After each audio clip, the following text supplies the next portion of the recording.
1946. The Onion looks back at this week in history. On May 16, 1929, the first Academy Awards were handed out in categories such as Greatest Achievement in Blackface, Best Catholic Whipping Scene, and Most Gorgeous Gams on a Broad. The highlight of the night occurred when Wings won the award for Best Picture without a single Dago, Tar Baby, or Wetback. And on May 15, 1940, the first McDonald's opened in San Bernardino, California, back when a young Grimace was just working as a cashier. And that was what happened this week in history. As Martin Luther King Jr. once said, history is actually pretty racist. This is the Onion News Network. Got Telegram? You can follow our channel there and discuss show prep with other listeners at telegram.freetalklive.com.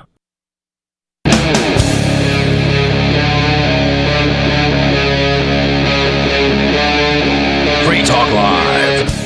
Welcome to Liberty Conspiracy on Free Talk Live. I'm Gardner Goldsmith, the founder of the Liberty Conspiracy, which can be heard live every Monday through Friday at 6 p.m. Eastern Time, running for at least an hour and a half. We stream at Rumble, Rockman, and on my Twitter/X account at Gard Goldsmith. That's Gard Goldsmith.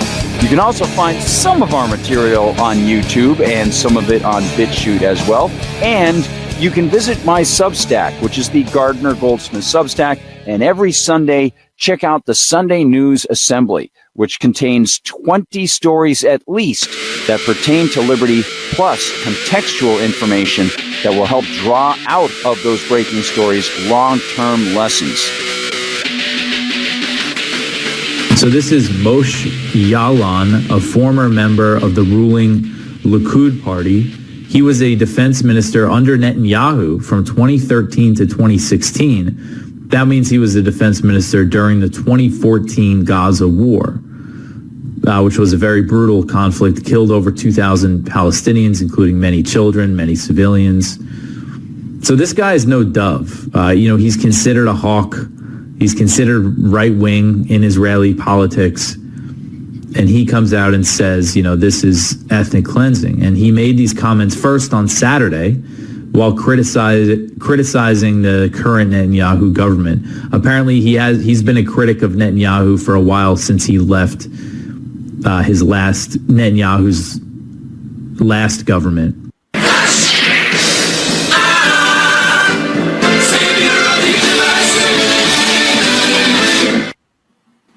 Yes, and big thanks again to the Horrors for coming back with some great, great music and standing up for the people of Palestine as the forces of the United States, the UK, and others in Europe, and of course the Israeli forces, their proxies, commit genocide there. They have put up many electronic posters. They've spoken out when they've played live. And of course, on December 7th, Roger Waters will be offering another one of his messages for peace in Palestine, ceasefire.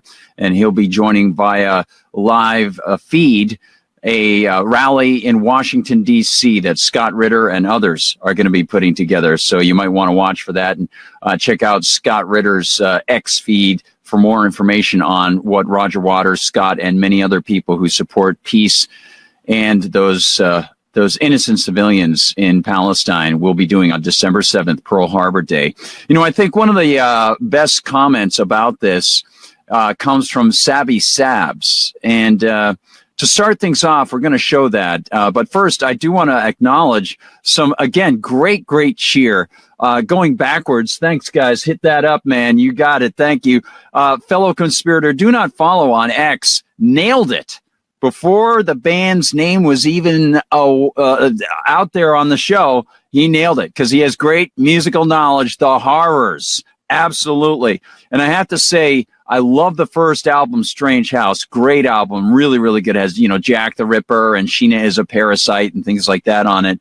But in addition to that, and Counting Fives, that's such a great song. But in addition to that, the second album, Primary Colors, just to give you a little story, do not follow, Father Guido Sarducci. A number of years ago, the Damned was playing at the Middle East in Boston and Cambridge. And I got there early with a buddy of mine from the Free State Project. And the Damned had just done their sound check. So we were going to go get some food before the show, and of course, the Damned was playing downstairs, and the restaurant is on the ground floor. And so up from the downstairs come the members of the Damned, and Captain Sensible sees me, and we've got to know each other. And he goes, "Hey, guard!" I'm like, "Hey, man, how's it going?"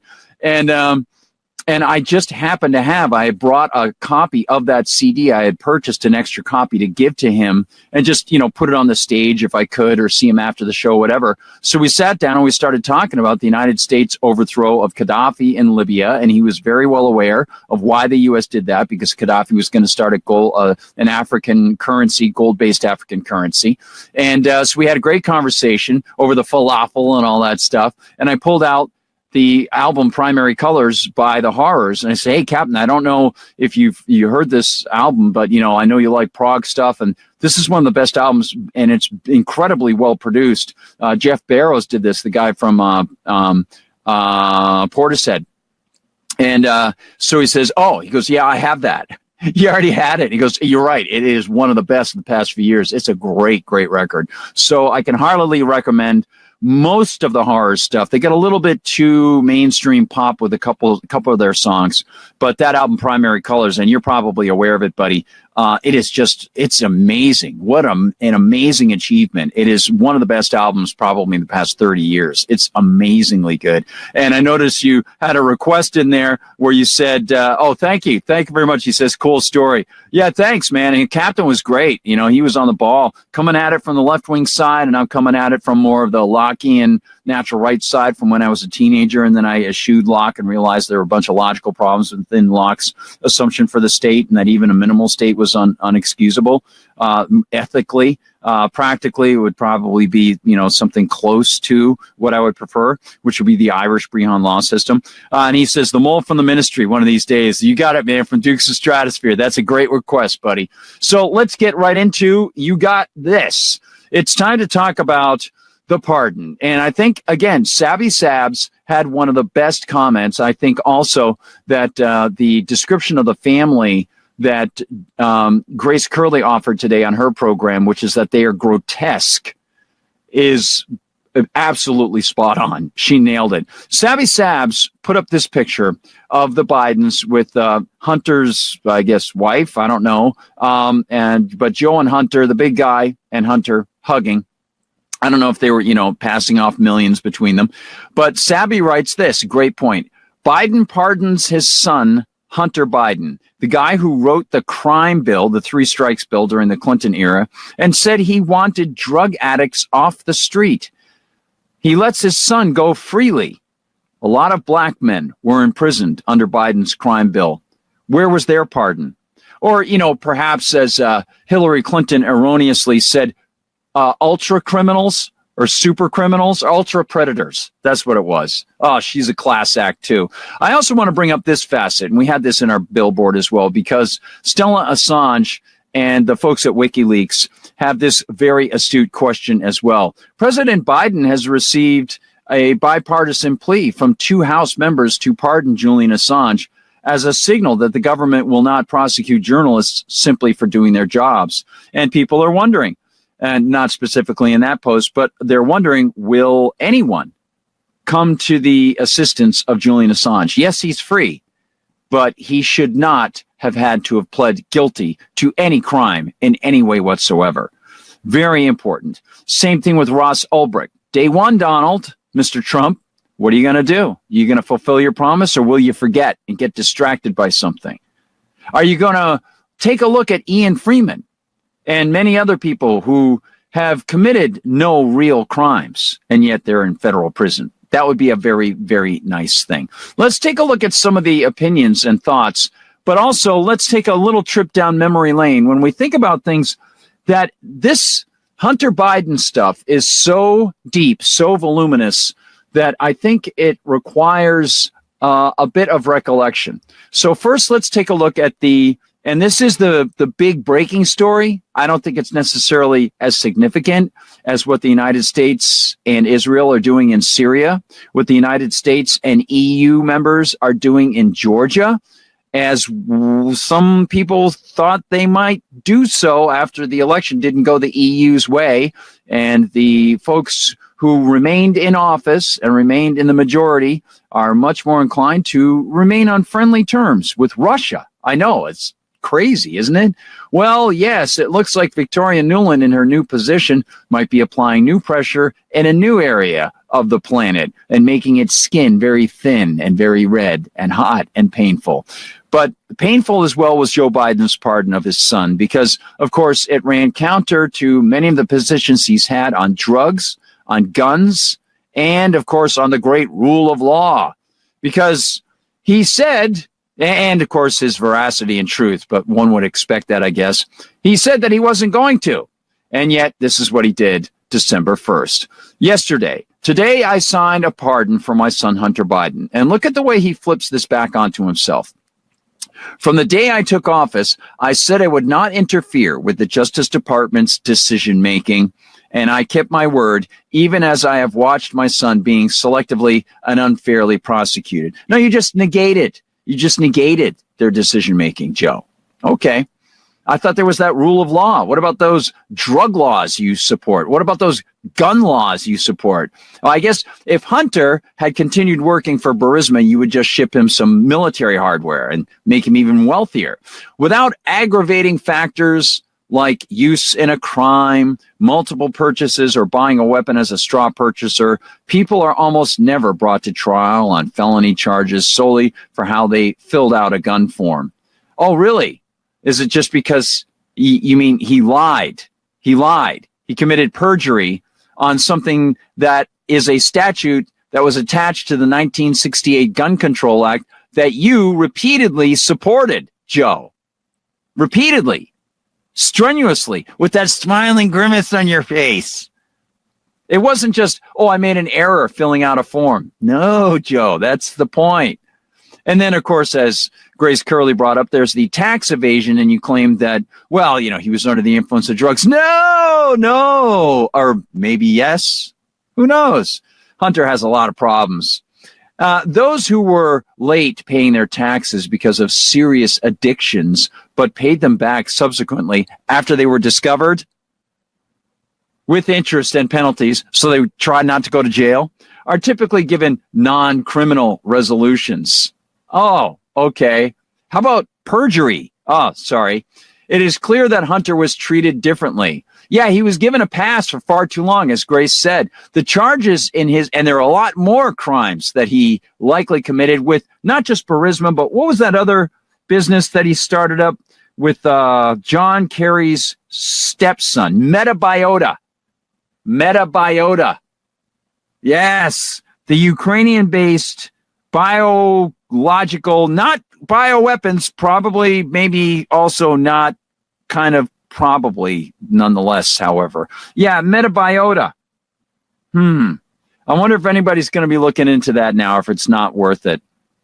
I don't know, but let's continue. He says that then a carefully negotiated plea deal agreed to by the Justice Department unraveled in the courtroom. Why? Because you lied about the plea deal to the judge. And the judge said, oh, wait a minute. This gives him complete, what do you call that? Presumption of innocence now. He's going to be let off about all these things. It's basically a pardon through this. We didn't agree to that. That's not the agreement. It doesn't absolve him at all. And yet that's what they said. Oh, we have this plea deal here. Let me see that plea deal here. I'm the judge. Whoa, wait a minute. I got to put my I'm stunned glasses on, because this essentially means that your son is absolved of anything and can't be prosecuted for future stuff. That's not part of the deal. So you say you had a deal and you put this on your lying White House so-called stationery. It takes energy for this. That's a big carbon crime there, Joe. And look what you're doing. You're still lying. You're still lying. Had the plea deal held, it would have been a fair, reasonable resolution of Hunter's cases. cases. Oh, I think that indicates to us something that the judge noticed as well. That's why the judge says, no, stop. You got to go back. And then the judge says, you know what? Let's talk about prosecution now. No reasonable person, said Joe, who looks at the facts of Hunter's cases can reach any other conclusion. Here we go. Then Hunter was singled out only because he is my son. No, he was given a pass because he's your son. The FBI told the New York Times not to write about his laptop because he's your son. He got his job at Burisma because he's your son. He didn't get investigated by the prosecutor in Ukraine because he's your son. Yes, and that is wrong. There has been an effort to break Hunter, who has been 5.5 years sober, even in the face of unrelenting attacks and selective prosecution. In trying to break Hunter, they've tried to break me. It's about you. Was that when you were playing baseball on top of the truck that you drove? Was that it? When you were almost recruited to play pro football, baseball for the starting lineup of the Packers? Was that what it was? I don't know. I'm not sure. Did you get a hat trick while you were doing that? I'm not sure. And when you come out of the scrum of rugby, can you shoot a three-pointer? Because you're really good. You're a real sportsman. In trying to break Hunter, they've tried to break me. And there's no reason to believe it will stop there. Enough is enough. I think a lot of the voters thought the same thing, Joe. I'm not exactly pleased with the alternative, but I think that's the message that was getting through to you and Kamala. For my entire career, I have followed a simple principle. Just tell the American people the truth. I'll finish it. They'll be fair-minded. Here's the truth. I believe in the justice system, but as I have wrestled with this, I also believe in raw politics. Raw politics has infected this process, and it led to a miscarriage of justice. And once I made this decision this weekend, there was no sense of delaying it further. I hope Americans will understand why a father and a president would come to this decision. Okay. Thank you, Joe. You're just great. You're just awesome. We're going to look at Andy McCabe and his statements about the Trump nominee for head of the FBI. And there are some major reasons, as you saw, to not dig Trump's nominee for FBI.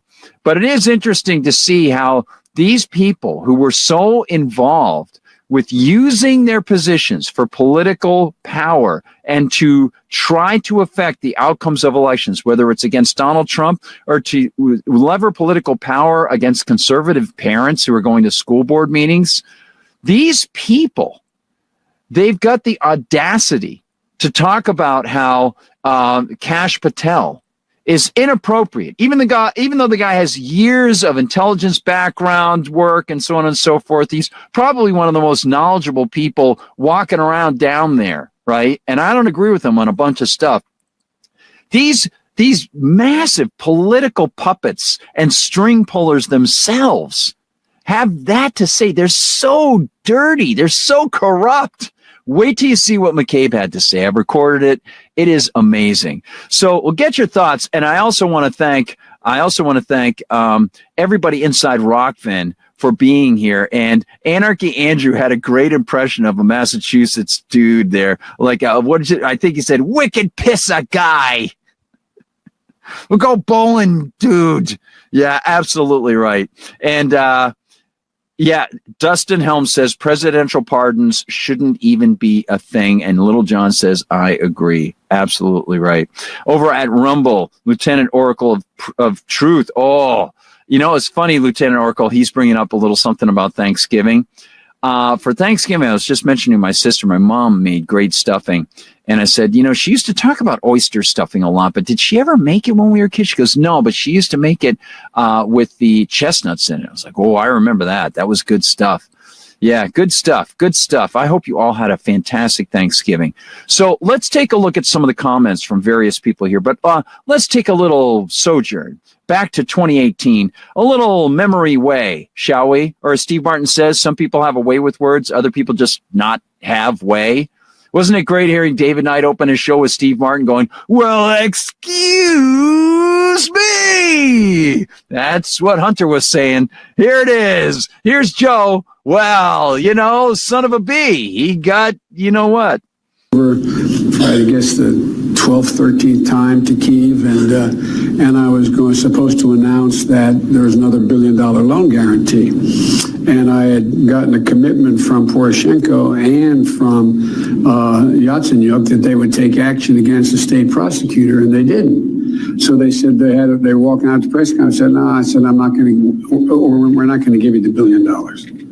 They said, you have no authority. You're not the president. The president said. I said, call him. I said, I'm telling you, you're not getting the $1 billion.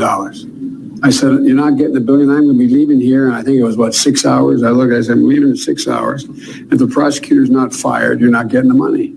Oh, son of a bitch. Got fired. Oh, isn't that cute? Now, when he mentions Poroshenko and Yatsenyuk, Yatsenyuk is the guy. You can hear his name. That is, to use the passive voice, you can hear his name mentioned by Victoria Nuland in the infamous F the EU phone conversation that evidently the Russians were able to get the signal, and they recorded the conversation about the U.S. so-called diplomats forming the new government. So it was Yatsenyuk. They used him to replace Yanukovych, who had been elected for the second time, actually technically almost the third time, and he had been overthrown back in the early mid 2000, 2004, 2005, 2006 time, and also they mentioned Poroshenko, and it's very clear what was going on. They put Hunter Biden, they put Hunter Biden on the board of the largest fascist government-run energy corporation in Ukraine. They made sure that the dealings that the original government of, Yanukovych had made with the Russian government, that wasn't going to go through. And then they had the government move down towards Crimea to try to block Russian energy exports. And the Russians and the Ukrainians had a treaty that allowed the Russians to be able to handle that. And a lot of ethnically Russian people were there in the Crimean region. So it's very clear also that Brits, we've got new documents that show the Brits tried to destroy the Crimean Bridge. That's a big deal. The Kerch Bridge. That is a huge deal for those ethnically Russian people there who were occupied by the German Nazis. And they don't appreciate the fact that the United States played cozy with Nazis and moved a bunch of them in there and worked with the very proud nationalists of Ukraine against the Soviets for so long. And those poor people who were ethnically Russian were always part of the hockey puck that got pushed around. There's plenty more Liberty Conspiracy on Free Talk Live. Head over to my Substack, that being the Gardner Goldsmith Substack, and every Sunday you'll receive the Sunday News Assembly. At least 20 stories pertaining to individual liberty, plus expanded contextual information that helps draw out long-lasting lessons that can help us expand the purview and the number of people who believe in freedom. Thanks so much for listening, everyone. Free Talk Live is brought to you by Dash Digital Cash. Dash is the cryptocurrency made for spending. You can pay your bills with Dash at spritz.finance. Plus, they can send dollars to your bank if you still need those for something. Thanks to the Dash DAO for sending us 32 Dash per month for this sponsorship. It's easy to get and use Dash. You can learn more at dash.org. That's dash.org. Hi, I'm Derek J. To me, an activist's calling is to actively work to advance a cause. The cause for which I work is personal freedom. I believe my life is best when I engage in voluntary interactions and self-government. I reject the idea that anyone else has a higher claim to my life or my body than I do. I see people who call themselves the government as a threat to my personal freedom. I realize you may feel differently, but my relationship with the people who call themselves the government is completely involuntary. If Starbucks used some of its money to drop bombs, I wouldn't shop there. So why would I support the American empire? The empire does not require my consent. Derek J's Victimless Crime Spree. Watch it for free and order the Director's Cut DVD at victimlesscrimespree.com. That's victimlesscrimespree.com. From Feature Story News in Washington, I'm Benji Haya. Jihadist insurgents in Syria are on the brink of seizing the country's third largest city as they continue to make gains in their lightning offensive. Russia, a key ally of the Syrian government, is now urging its citizens to leave the state, which is still reeling from a years-long, devastating civil war. Our Middle East correspondent Trent Murray has the latest. The Syrian military has confirmed that it has withdrawn from the city of Hama as armed rebels led by the Islamist group Hayat Tahrir al-Sham arrived, seizing control of the strategically important city. The group's push began last week when it launched a surprise attack, seizing the second largest city of Aleppo and large swathes of territory in the north. Footage posted online by the group showed insurgents capturing several military bases. On Friday, the group said its fighters were pushing forward in an attempt to seize the country's third largest city of Homs, which sits just 100 miles from the capital Damascus, where President Bashar al-Assad remains, as his grip over the war-torn nation continues to weaken. South Korea's President Yoon Suk-yeol ordered the arrest of the leader of his own ruling party and the leader of the main opposition when he declared martial law earlier this week. The power move was quickly reversed by parliamentarians, and now the nation's ruling party chief says the president should be removed from office, warning there's a significant risk he could try imposing military rule again. Laura Westbrook is our Asia correspondent. Speaking after an emergency party meeting, leader of the People Power Party, Han Dong-hoon, said his party had received credible evidence that Yoon Suk-yeol had ordered the arrest of key politicians on the grounds they were among those anti-state forces during the martial law. He warned that Yoon posed a great danger to the country. His comments are a departure from his earlier stand that his party would block the opposition's impeachment motion, which is set to be voted on Saturday. The opposition needs at least 8 ruling party MPs to back the impeachment motion for it to succeed. US President Joe Biden is pondering preemptive pardons to officials and lawmakers who might face prosecution under the incoming Donald Trump administration. Amid concerns, the president-elect will go after his political adversaries even if they haven't committed a crime. And 2 people have been injured in a firebombing at a synagogue in the heart of Melbourne's Jewish community, an act described by Australia's Prime Minister Anthony Albanese as violent anti-Semitism. The attackers smashed the building's windows, threw fuel on the floor and then set it alight as congregants were preparing for early morning prayers on Friday. From bureaus worldwide, this is FSN. Our Matrix server is about as free as internet chat can be. Join the existing rooms or create your own at chat.freetalklive.com.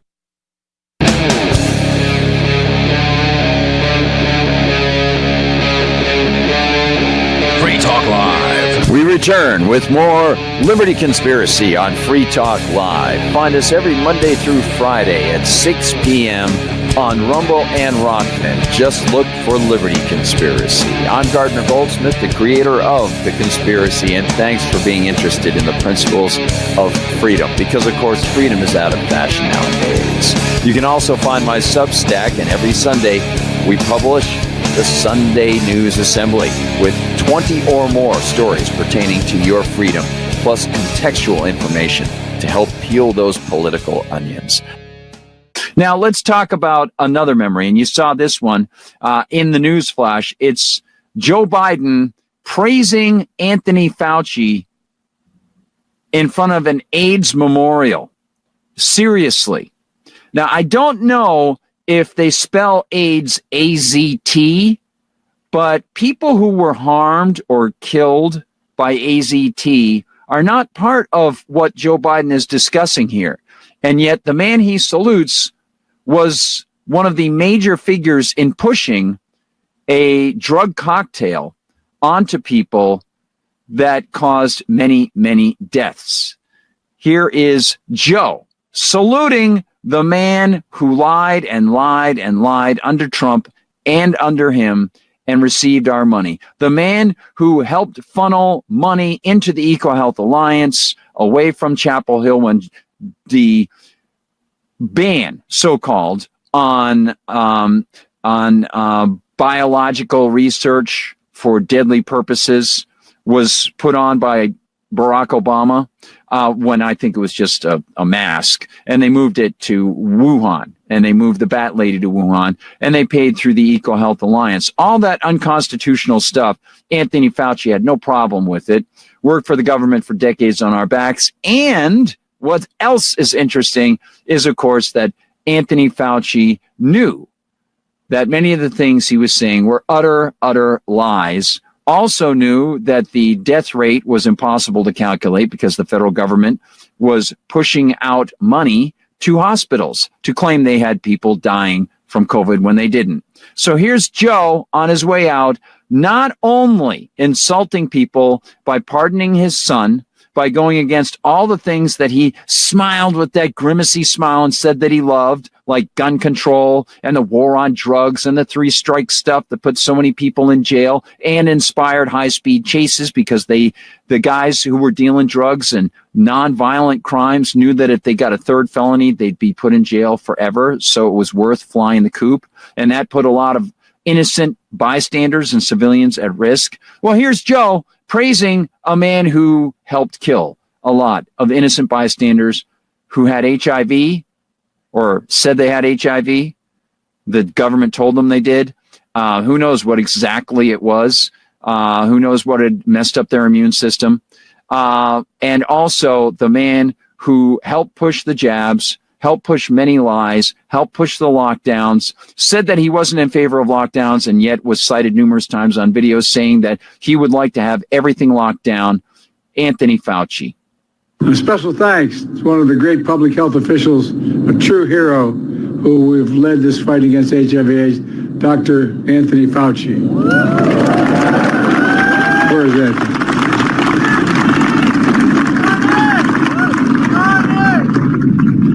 And you're a good man. God love you. As my mother would say, God love you, Anthony. Yeah, well, I don't know about that. It's not my place to judge. Let's go to Ron Paul and Daniel McAdams on the thing that really got a lot of attention, the Hunter Biden pardon, and some key facets of it. You might have seen some great work from Zero Hedge. I posted some of that inside the news flash if you got to see the text and the graphics. But this is just exceptional from Ron Paul and Daniel McAdams. Jonathan Turley, our good friend and excellent legal analyst. Now, he has a piece out today in The Hill. If you click that, thank you. Lame duck pardon, broken promise. Biden leaves a legacy of corruption. And that is a good point. And the next clip from that says that NBC is reporting that Hunter's pardon was being discussed in the White House for a long time, even as Biden and his staff were steadfastly denying that they would issue a pardon. As with his years of denying knowledge of Hunter's business dealings and meeting his clients, Biden simply lied over and over to the public. Second one, will the president pardon or commute his son if he's convicted? So I've answered this question before. It was asked of me not too long ago, a couple of weeks ago, and I was very clear, and I said no. Let me go back to the first question of the briefing. I know you said not a lot's changed since yesterday and that it's a personal matter, but from a presidential perspective, is there any possibility that the president would end up pardoning his son? No.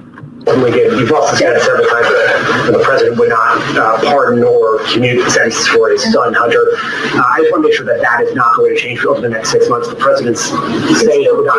It's still a no. It's still a no. It will always be a no. It's still a no. It will be a no. It is a no. And I don't have anything else to add.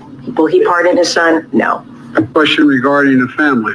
I'm extremely proud of my son, Hunter. He has overcome an addiction. He's one of the greatest, most decent men I know.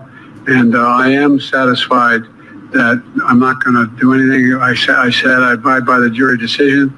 I will do that, and I will not pardon him. I will not pardon him, and there's the pardon right here.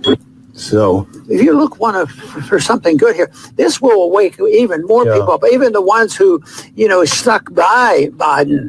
We heard Biden and the Republicans are at fault and we hate Republicans and all this stuff, and they accept it.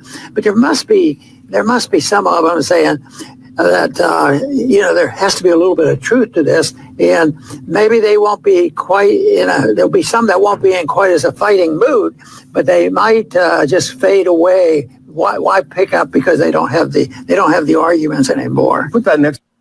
Yeah, I think that's a pretty good point. It might sentimentally get more people to say, man, that guy Joe Biden really was corrupt. Now, whether or not it opens people's eyes to the fact that those of us who are out here trying to just maintain some standard of integrity in journalism, and we're getting shut down all the time, and NewsGuard would go after us all the time at MRC TV if we were talking about the Hunter Biden stuff. And oftentimes what we were doing was just commenting on the lack of coverage of the Hunter Biden story. We weren't even saying whether the Hunter Biden laptop was real or not real. We would just discuss the non-coverage of it, and then that would get NewsGuard going after us. It was just ridiculous. It was crazy. Now, one of the things that I think is important is to allow other people to express their thoughts, because there are so many characters involved here, all nefarious. It's like just constant garish light, and they don't care. It's like the facts are right there. It's on video. You've got statements from all these people, whether it's Karine Jean-Pierre, whether it's Joe Biden, whether it's Anthony Fauci, right? All these people have been exposed over and over, time and time again, Deborah Birx, and yet they still do it without any sense of shame or embarrassment. I mean, it's like a Seinfeld episode. They're all George Costanzas. They all pretend that everything's fine, and they just keep marching along. And there are enough people who earn their money or gain their power, whether it's from the state blocks or the city blocks or the corporate connections or the ideological Marxists who try to put that in there, they march along as well. And this isn't just the Democrats. Many Republicans do the same thing. The Donald Trumpers, the people who support Donald Trump so blindly, or even deeper down, people who think they're a little more balanced. And I'm an anarchist, so I have my own perspective on this, but I see such hypocrisy from people who look at things like, well, national defense means sending weapons to Israel. What are you talking about, right? I saw some conservatives were buying into the Ukraine thing early on. It's like, that's insane. That's insane. Even if you think Ukraine is lily white in this, which the Ukrainians are not. They were propped up by U.S. influence. Even if you don't want to look at that, what is the United States supposed to be doing there after the fact with Russia and Ukraine anyway? Even if you think it just spontaneously erupted like some volcano, right? That's not your place if you're a conservative. Immigration is probably the most prima facie example of it, because they walk with such amazing, astounding ignorance, and I think the self-righteousness, where they talk about immigration as if this is definitely something the feds have to do. And I know I'm in the right place when I criticize Joe Biden, but Donald Trump's going to do the right thing. First of all, he didn't even do what you wanted him to do when he first got in there. Second of all, he's not supposed to do it. And you call yourself a conservative. So just take a look. See if that is a standard on which you can stand. Because the people who are shining the garish light at you also are not alone. And even in many people's lives, as they go to vote, they say, okay, yeah, I'll do this. Are you kidding? Maybe just pause. Take a look at what you call yourself if you're a conservative and say, I can't do this. I can't do this. I've got a standard. I'm not going to choose the lesser of two evils. And I've educated myself about certain things that I thought were the place of the federal government. That's on the, I'm not asking somebody to just completely eschew and dump the very concept of governance itself.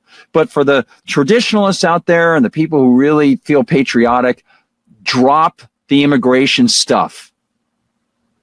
And if you want to get into a debate and you're one of the people who wants to try to convince those folks, you will win the debate if you are in favor of the decentralized original concept. If you want to debate with somebody who calls himself a constitutionalist, if you can tell them that immigration is a state issue, you can explain it to them and you might win somebody over. It's difficult, that's for darn sure, but it's happened. I've been able to win over a few people down in DC and it's nice. It's kind of cool. They're like, yeah, okay, you're right. Whether or not they'll continue voting for Donald Trump, I don't know, but at least they acknowledge it. So that's cool. Small little victories, as the Horrors said in one of their songs. And Do Not Follow says he had to run, and thank you so much. He says, have a great night. Thank you. And he says this is a great idea. Try making stuffing using real maple syrup in the mix. Oh, dude, that sounds great. All right. Now, I want to take an opportunity to check out some of the other information about the Hunter Biden pardon. Now, some of this is repeated, but I want to show you something that Che Bose posted about this. I think it's valuable. Some of this is the repeat of Karine Jean-Pierre. But let's just think about this. He says everything, absolutely everything these people told you is a lie. Syria, Afghanistan, Hunter, Russiagate, and of course, Ukraine. All a sea of lies. He's the host of Moscow Mules on RT. Oh, that's right. RT has been cited by Joe Biden as being Russian influence. And yet, this is the truth, and Joe Biden is lying. Will you accept the jury's outcome, their verdict, no matter what it is? Yes. And have you ruled out a pardon for your son? Yes. You have. Second one, will the president pardon or commute his son if he's convicted? So I've answered this question before. It was asked of me not too long ago, a couple of weeks ago, and I was very clear, and I said no. We went to the first question of the briefing. I know you said not a lot's changed since yesterday, and it's a personal matter, but from a presidential perspective, is there any possibility that the president would end up pardoning his son? No. Again, you've also said several times that the president would not pardon or commute the sentence for his son, Hunter. I just want to make sure that that is not going to change over the next 6 months. The president's saying it would not. It's still a no. It's still a no. It will always be a no. It's still a no. It will be a no. It is a no. And I don't have anything else to add. Will he pardon his son? No. Secondly, his son, Hunter, is also up for being sentenced next month. Does the president have any intention of pardoning him? We've been asked that question multiple times. Our answer stands, which is no. Oh, man. Unbelievable. Just incredible. By the way, I believe Hunter Biden, wasn't he getting $1 million a year from Burisma? Unbelievable. But, you know, it was only slightly more than Anthony Fauci was getting a year. What was that, $400,000 a year on us, the taxpayers? So, you know, I guess it's all relative when it comes to corruption, right? And you got to get that 10% for the big guy. Absolutely. And let's not forget that a lot of people seem to think, and I think someone inside Rumble brought this up, a lot of people, the Trumpers, seem to think that Donald Trump is going to go after Anthony Fauci. Honestly, it's just stunning. Yeah, Dustin Helm, MAGA, the Inside Rockfin, MAGA continues to say that they can't wait for Trump to go after Fauci. Talk about delusional. What a perfect way to put it. Absolutely. Thank you, man. That is well said. And Dustin Helm says Joe's simply covering his tracks. Yeah, I think that caller into Grace's show really hit it. Now, let's take a quick look at Kash Patel, the FBI nominee. Now, Kash Patel has done a lot of the appearances on the so-called alternative media and even some of the smaller alternative media shows. He has a book, and he talks about how corrupt the federal so-called policing agencies are.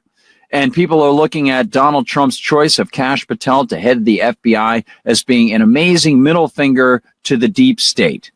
And, well, lo and behold, strangely enough, Andrew McCabe, one of the forerunners for head of the class of the deep state, very, very involved with massive corruption, going after, of course, you know who, Donald Trump, for no reasons whatsoever.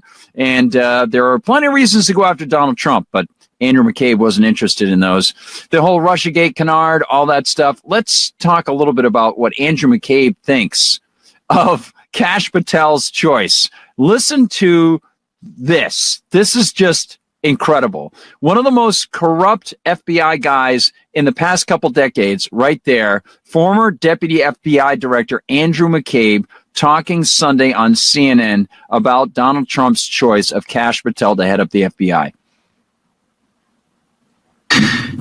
Yeah, well, it's a terrible development for the men and women of the FBI and also for the nation that depends on a highly functioning, professional, independent Federal Bureau of Investigation.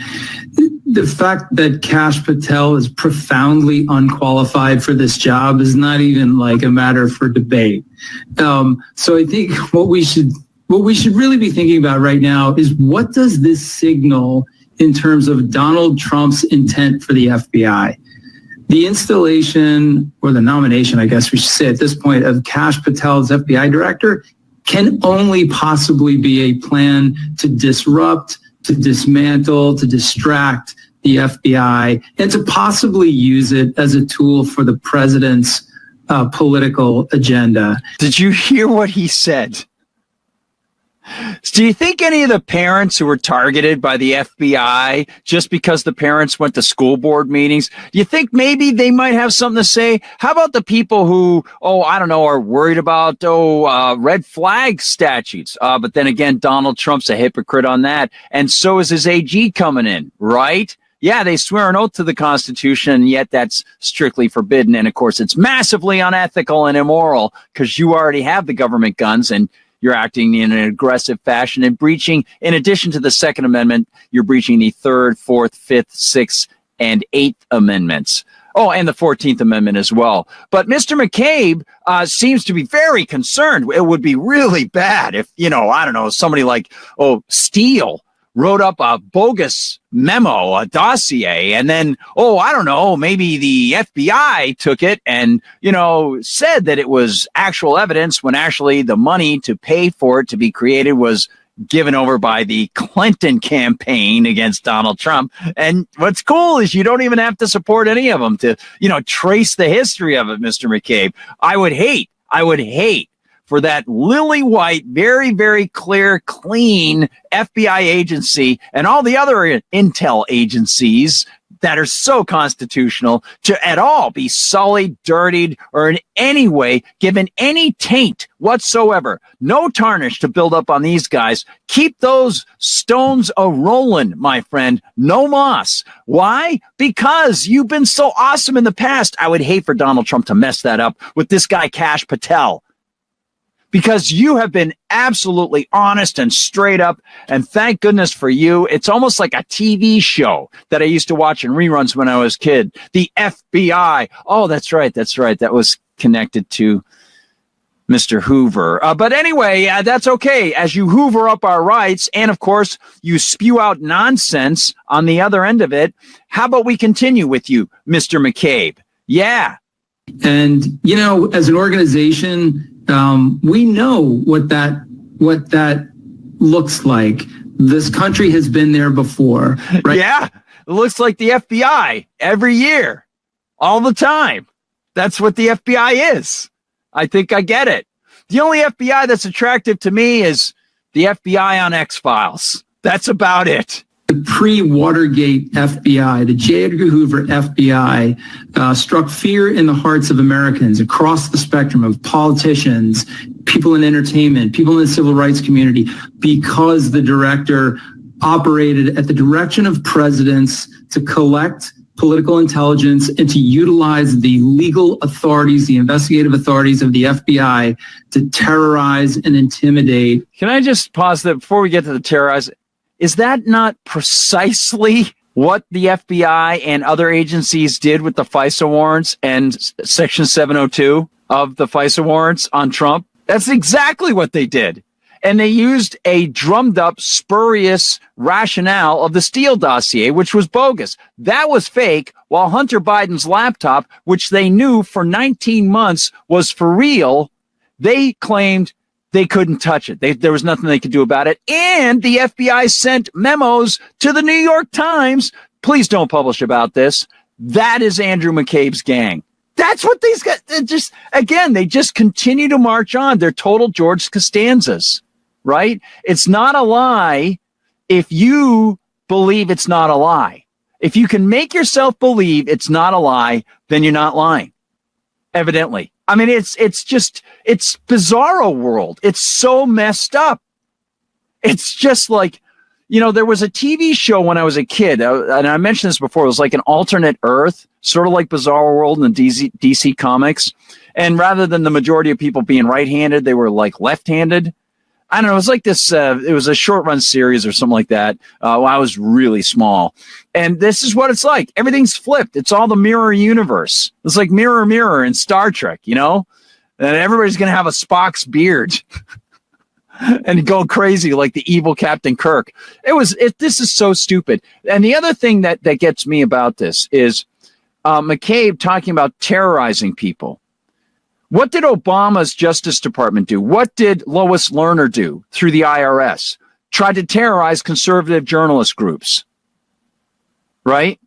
And just recently, I was looking at a piece that MRC TV, I was going to pitch a piece to MRC TV. There's a new study that shows that the Department of Education leverages its power, and the IRS actually, both, to investigate conservative universities, nonprofits especially. 70% of their investigations under Joe Biden have been conservative schools. Now the source of the pool for that, I don't know.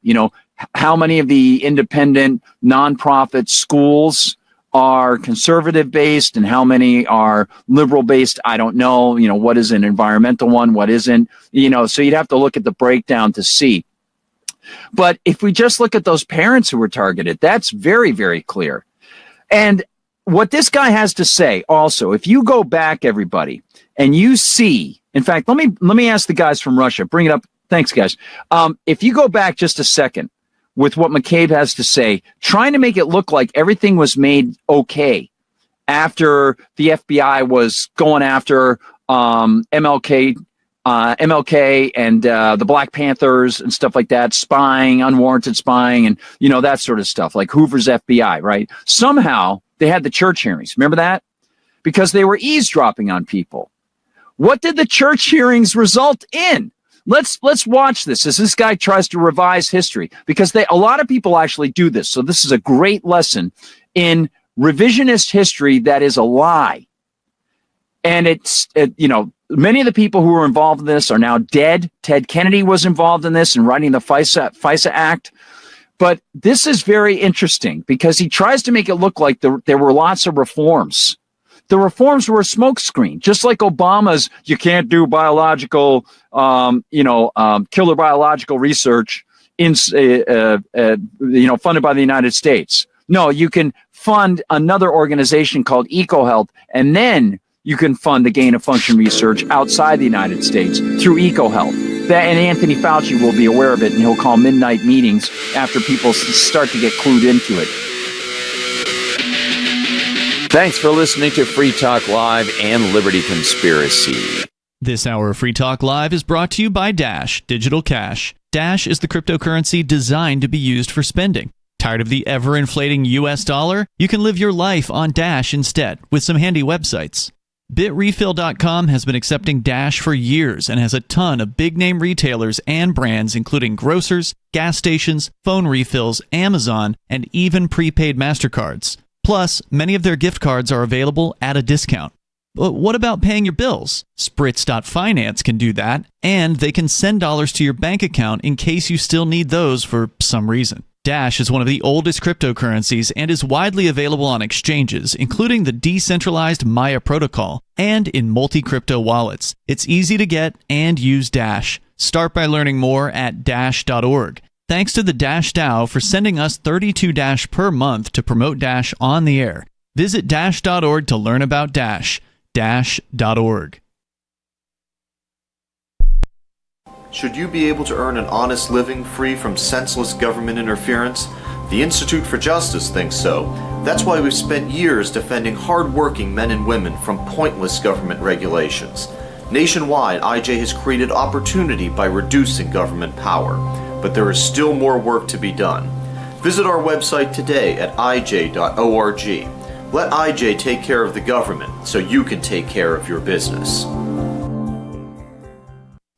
What if you want to hear the latest episode of Free Talk Live, but all you have is your phone, you forgot to download our archive, and you have no data connection? You can call our Listen line at 641-793-0191. That's a long-distance number, so you may incur charges. If not, listen as long as you want. 641-793-0191. The Free Talk Live Listen line, 641-793-0191.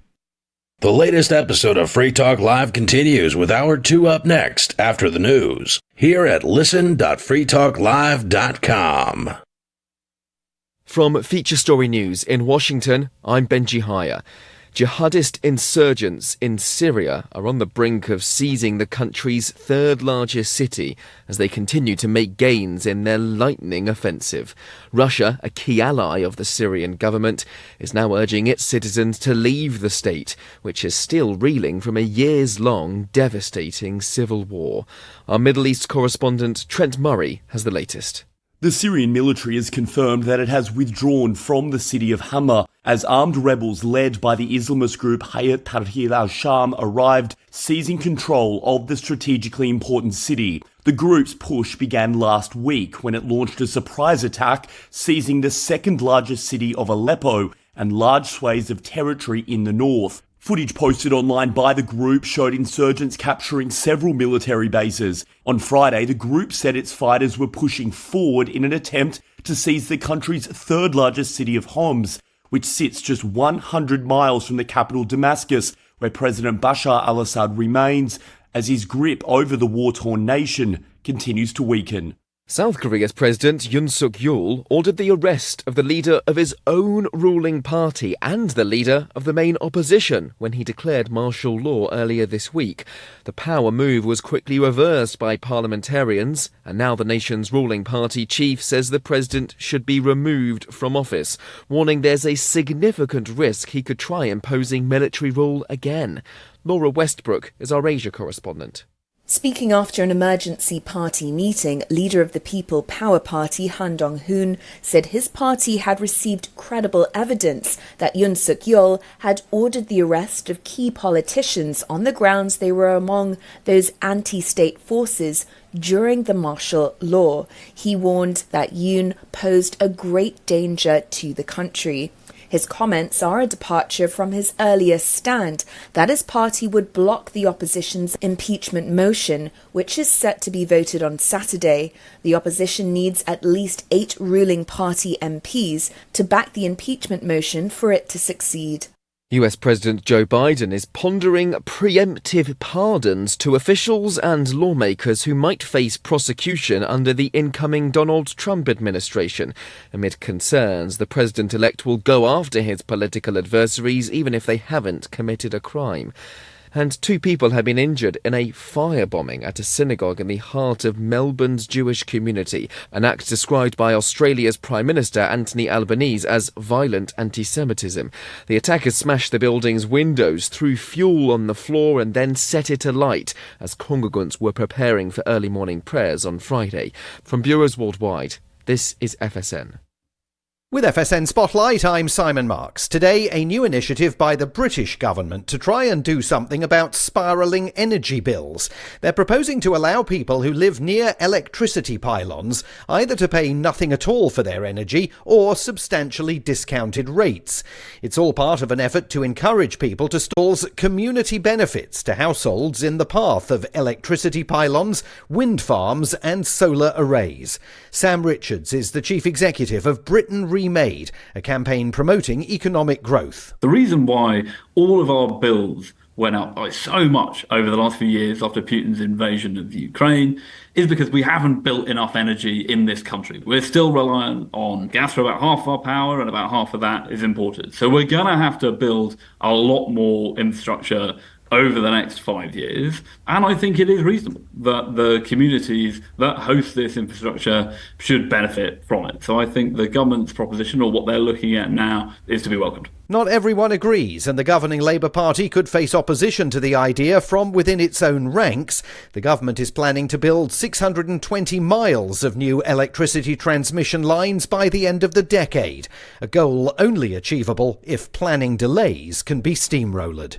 A reminder of our top stories. Jihadist insurgents in Syria are on the brink of seizing the country's third largest city as they continue to make gains in their lightning offensive. US President Joe Biden's pondering preemptive pardons to officials and lawmakers who might face prosecution under an incoming Donald Trump administration. And 2 people have been injured in a firebombing at a synagogue in the heart of Melbourne's Jewish community, an act described by Australia's Prime Minister Anthony Albanese as violent anti-Semitism. The couple told reporters this week that they routinely urge their son Patrick to devote all of his time and resources to his improv comedy education. We keep telling Patrick again and again that if you don't buckle down and start learning basic concepts like yes and the Herald now, nobody is going to take you seriously later in life. He has to start thinking about this now. The parents explained that he should try to get as much out of his improv training as possible by attending improv jams, forming a few indie teams, and doing as much bar-prov as possible to keep himself warm for those upcoming Herald auditions. The fact is, if Patrick were on stage with his fellow improvisers, and one of them were to play, say, a supervillain who's afraid of mice, Patrick wouldn't even be able to identify the game in that scene, let alone respond in a supportive way. I gotta say, I had this internship at a law firm, but I quit to do a character workshop and a musical elective. I think this is really gonna pay off for me in the long run. This is the Onion News Network. You can stick it to the man and big tech. Join our FTL social mastodon at social.freetalklive.com.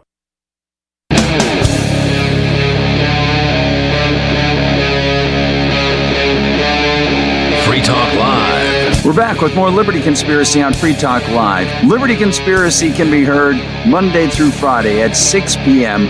live on Rockfin, on Rumble, and on my X. That's at Guard Goldsmith. Thanks for tuning in to Liberty Conspiracy on Free Talk Live. This is very interesting, and I think it's a good lesson to carry with us, a good piece of intellectual ammo, just to remember this. So I'm going to go back just a second here. Here we go. Of Kash Patel as FBI director can only possibly be a plan to disrupt, to dismantle, to distract the FBI, and to possibly use it as a tool for the president's political agenda. And, you know, as an organization, we know what that looks like. This country has been there before, right? The pre-Watergate FBI, the J. Edgar Hoover FBI, struck fear in the hearts of Americans across the spectrum of politics. Okay, now again, what was the so-called result of that and the fix? They were the church hearings, right? The church committee hearings resulted in what? Not a fix, not, hey, you know, you got something already. It's called the Constitution. So all those people who did that should be in jail. No, that wasn't it at all. Everybody who got harmed by that has a claim against the specific people who worked in the government, and their money should be at risk. No, not that at all. No, my friends. No, it was the FISA Act, the Foreign Intelligence Surveillance Act. And what do they do with that? They said, oh, well, you know, we're going to protect Americans here. So the way we're going to do it is we're going to make it, even though the Constitution doesn't allow for surveillance and spying unless a judge presents a public warrant citing the person, whether American or foreign or anybody, to be searched, and the item being sought, it doesn't matter. It doesn't say only for Americans. Not that. As a Naked Ray Gun would say, only in America. Not that. It's anybody. It's a function. This is the machine. The machine can only work this way. Right? If you're going to spy, you gotta, oh, that's right. You can't spy. If you're going to search, you got to get a warrant. It's got to be public. So you can't spy. If you want to spy, you got to put an amendment into that Constitution and let people know, hey, your tax money is going to be taken so we can freaking spy on you. That's awesome. So that we can circumvent the Fourth Amendment. I know it's whacked out, isn't it? It's a crazy idea that they, you know, swear an oath and they claim they're going to play fair by the rules that are imposed on us. It's kind of strange. Maybe we should stop thinking that the slave masters are going to actually abide by rules for slave masters, because the very assumption of a slave master already is kind of a breach of your rights. So they don't care anyway. It's a sort of a non-starter, isn't it? But I think it might be wise to maybe think about Andrew McCabe's history and just remember the FISA Act was a smokescreen because it allowed the federal government to spy on foreigners and then sweep in any American on the other end.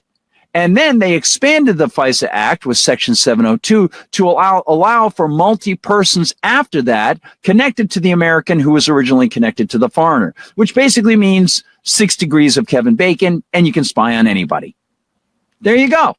It's awesome. Even spy on Kevin Bacon if you want to. There you go. It works. It works. It's all Andrew McCabe's lovely fixes after the evil Hoover. Everything was fine. And now, look, Donald Trump's going to bring back those Hoover days. That's what they're depicting. They're trying to make themselves look good. Can they ever stop? Just stop. I mean, to me, silence would just be so golden from people like this. It would just be so cool. Like, dude, just shut up, man. You know, like, we don't need any more. You've been stealing, you've been robbing, you've been breaking rules, and now you're trying to say that the new people coming in who will steal and rob and break rules are going to bring people back to an era before your era when it was somehow clean? Unbelievable. Just amazing. Now, that doesn't mean that Kash Patel is great. Kash Patel has sworn he's going to clean up the FBI. Okay, there's a lot of pressure on him from a lot of MAGA people. And I think that that is really the area where they will concentrate. And as a byproduct of that pressure and focusing on that, you might see some improvement. Maybe not targeting parents who go to school board meetings. Maybe making sure the IRS and others in the FBI don't go after conservative journalism groups. That sort of thing, right? Or conservative nonprofit schools, right? But it's still going to exist. And that's extremely dangerous. They're still going to be prosecuting people for drug trafficking, arresting people for that. They'll still have armed agents in the DEA working with the FBI to investigate. They're still going to breach the protocols that are in the U.S. Constitution that don't allow for federal agents to be brought into states unless states ask for them to come in under Article 4, Section 4. But they use the idea of, well, they've broken a federal statute on things like drugs. Or, yes, there's a crime and it's a really, really bad crime, so the FBI is going to be there. It's amazing. People just think, oh, yeah, the FBI, it's the epitome of great investigations. And for really serious crimes, that FBI being there, that triggers a lot. That tells us how serious they are to solve the crime. Do you know if it went over state borders? No, but the FBI is there, so this is big, serious stuff. Well, maybe Kash Patel might shave away some of the improper doings that have come along. Maybe he'll investigate some of these people. Maybe they'll reveal some names. Maybe. He's going to have a lot of work to do. And, of course, whether I want to pay him or not, he's still going to get my money. And he's going to get my money regardless of whether he says this as well. Prioritize Israel, bring home Israelis, and make sure we stand by our number one ally in Israel. We will shut off the machinery that feeds money into Iran. We will no longer have 100 hostages still in captivity, Israeli and American and otherwise, by Hamas and Iran's Hezbollah mercenary forces. We need America to wake up and prioritize Israel and bring home Israel. All right, so he wants America to bring home the Israeli hostages, and some are American hostages. Well, it's interesting because he says Hamas is holding the hostages. What is Israel holding? Two things. As you know, I mention it a lot. Not to be too repetitive, just mention every year the Israeli forces, the IDF, kidnap women, children, men, and they hold them.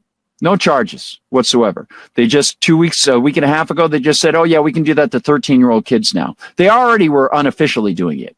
Now they say that you can just do it. Second of all, Mr. Patel, if we look at the superstructure of Israel and, the word occupying force, what would you call that? What exactly are they doing to the Palestinians? Is it not de facto kidnapping? Do they not run that area? Have they not occupied it since they were put there and expanded with settlements? I don't know. I'm just wondering, which side is the aggressive side? And then I would like to ask Mr. Patel how he has the ethical gumption to say we, the all-inclusive we, have some responsibility. You got a responsibility to do what Kash Patel friggin' wants you to do with your friggin' money. Huh? That's good, huh? So he's occupying you to pay the occupiers. That's sweet, isn't it? You think he'll get it? I don't think he will. I don't think he'll get it. I think he likes to say that because he knows it helps promote him politically. And that's not a good thing. As Vincent James says, Kash Patel's first order of business for America, make sure Americans wake up and prioritize Israel. That's great. Okay, if you say so, dude, that's awesome. And Vincent James also reminded us of this when, you got it, Speaker Johnson first got in there. First order, you got it, October 25th, 2023. In his very first move as the new House Speaker of America, Mike Johnson pledges support for Israel. Billions more in military and monetary aid are on the way. Extraordinary crisis right now. And the world needs us to be strong. They need us to remember our creed and our admonition. This is the man who described himself as a wartime speaker. Remember that? That's how connected to reality this dude is. That's how egotistical this guy is. And yeah, I'm coming out with some force because this is the level of egotism that I think deserves a lot of citation and a lot of pushback, because it is childish and stupid, and it puts people's lives at risk, and it destroys our rights. It assumes we don't even have them. Turmoil and violence have rocked the Middle East and Eastern Europe. We all know it, and tensions continue to build in the Indo-Pacific. The country demands strong leadership of this body, and we must not waver. Our nation's greatest ally in the Middle East is under attack. The first bill that I'm going to bring to this floor in just a little while will be in support of our dear friend Israel, and we're overdue in getting that done. Now, if this were a club, like a diners club, which is where the first credit card started, the Diners Club around New York. It was just a bunch of people who got together for lunches and stuff, and they figured out they could use a strip of tape to make a phone call, and they could have access to a bank account and just pay. If this were just a club, that would be different, obviously. I mean, you know the deal. I also wanted to mention inside Rockfin, Steve of AM Wake Up has a great point. And Steve, thanks, man. Great stuff. He says, Kash Patel believes the deep state is, as he puts in quotes, Democrats we don't like, end quote, instead of a purpose-driven uniparty of unelected individuals that extends way beyond the Beltway bureaucracy. Absolutely, Steve. Right on the money, man. Just unbelievably insufferable. These people are incredible. Now, let's talk a little bit about, we showed Victoria Nuland inside the news flash, and she's with the National Endowment for Democracy now, which is another deep state arm that they pulled her out of being an assistant ambassador and so on and so forth. And now she's at that position. It's like USAID. It's a lot of CIA work. They do a lot of deep State Department work, and they funnel money around to special groups, right?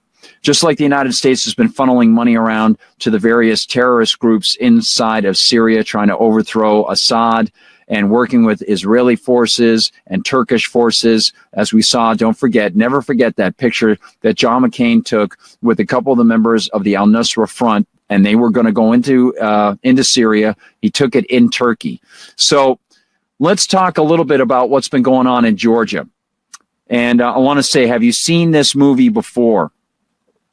As Girls Against Boys would say, I've seen this movie before. Here comes the good part. U.S.-Israeli NATO attempt a coup in Georgia because the election didn't push the nation towards the EU. This happened over the weekend, and I want to give you this info. This comes from RT. It's excellent coverage. And if you watch this show, you know that I discussed this a little bit and showed some other footage. As they were getting ready for their elections, they had a woman who was in office not as the head of the government, but as sort of a figurehead.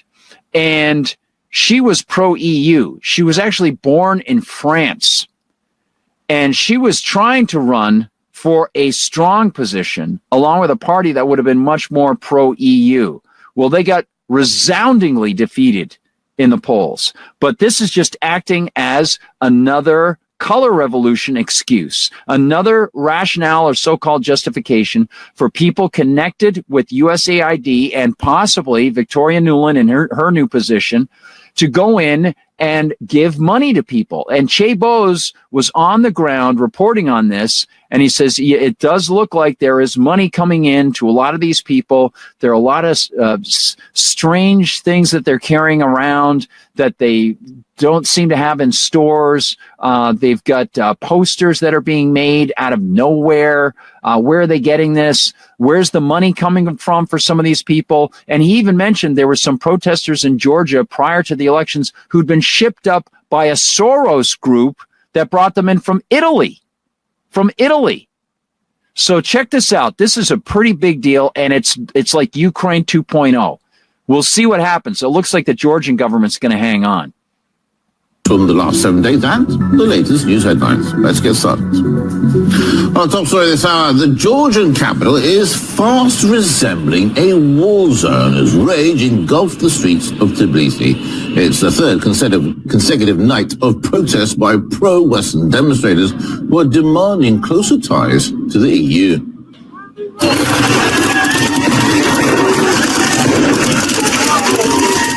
Horrific scenes. A machine gun-like firework cannon was apparently aimed directly at police that were trying to break up the melee as protesters swarmed government buildings. RT correspondent Charlotte Dobrensky is reporting from the heart of the Georgian capital. You can feel the anger and the energy here in Tbilisi. Once again, here outside the Georgian parliament, we have protesters banging on the barricades. They want to bring those barricades down. They want to tear down the establishment. They have been using fireworks to throw in there. They've been throwing bottles, smashing windows. You saw those images. You were just talking there about that cannonball, which was just expulsing fireworks directly to the police on Saturday night into Sunday morning. Incredibly dangerous situation. We have seen the protesters ripping up benches along the streets, trying to create their own barricades as they are doing anything possible to overturn the government, the democratically elected government here in Georgia. Now, we have seen hundreds of people being arrested, not just here in Tbilisi, but that's because there are protests taking place elsewhere in the country. But I think it's safe to say the violence we have seen in this capital has been unprecedented over the last few nights. Well, we've been hearing from the Georgian Prime Minister himself, who has said that this violence is being sparked by Western actors who are egging it on. In fact, he's gone even further on Sunday and said this is the result of real foreign interference with foreign actors essentially directing what is happening here in Tbilisi. And I'm just going to want to show you around the crowd a second, because we've got plenty of people here. There's Georgian flags, we've seen German flags, lots of Ukrainian flags too. And as you can see, the crowd is large and it is growing, and it is likely to grow over the next few hours.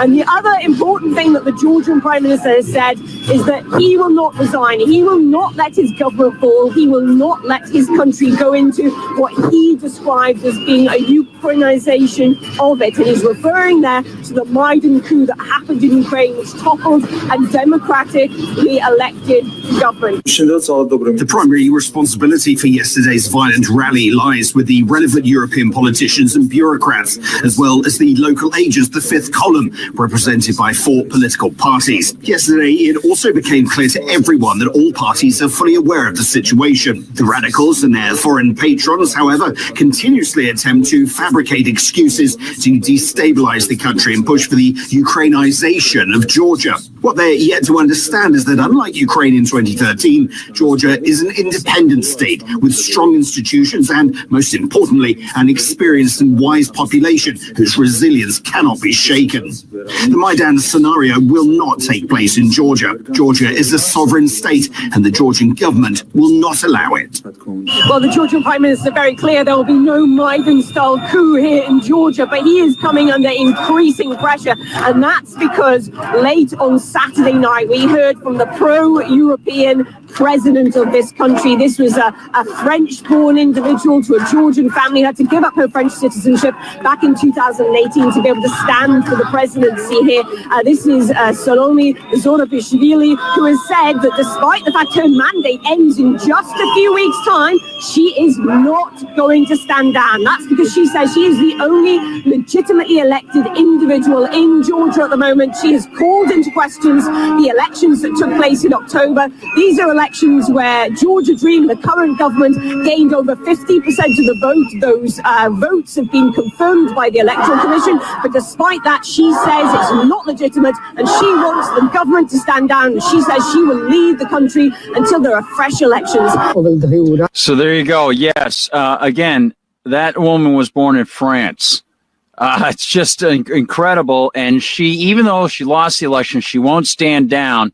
Now, I thought the Democrats didn't like that. I thought the left-wingers didn't like politicians who were not ready to leave office. I don't know. Maybe it's my historicism is just off base or whatever. It's truly sad sometimes when you drink too much of that cranberry juice that looks like vodka. But there you go. We'll continue. I would like to inform the public that the president, the only independent, legitimate entity left in this country, has received popular approval here. We'll meet again tomorrow. I will be with the people I invited and with whom I will be at the forefront of this political process because I remain your president. There is no legitimate parliament. An illegitimate parliament cannot elect a new president. Therefore, there can be no inauguration, and my mandate continues until there is a legitimately elected parliament that legitimately chooses who should replace me. I am and remain with you.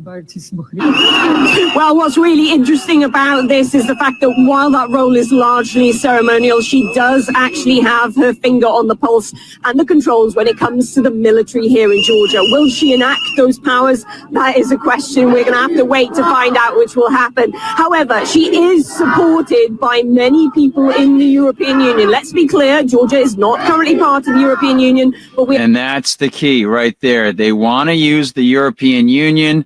They want to use the European Union very soon for its own military. They want to develop military weapons. We saw that in the meeting at the EU just a couple weeks ago where Zelensky went and he said, well, maybe I can give you the $300 billion and you can give me weapons if Donald Trump doesn't give me weapons, right?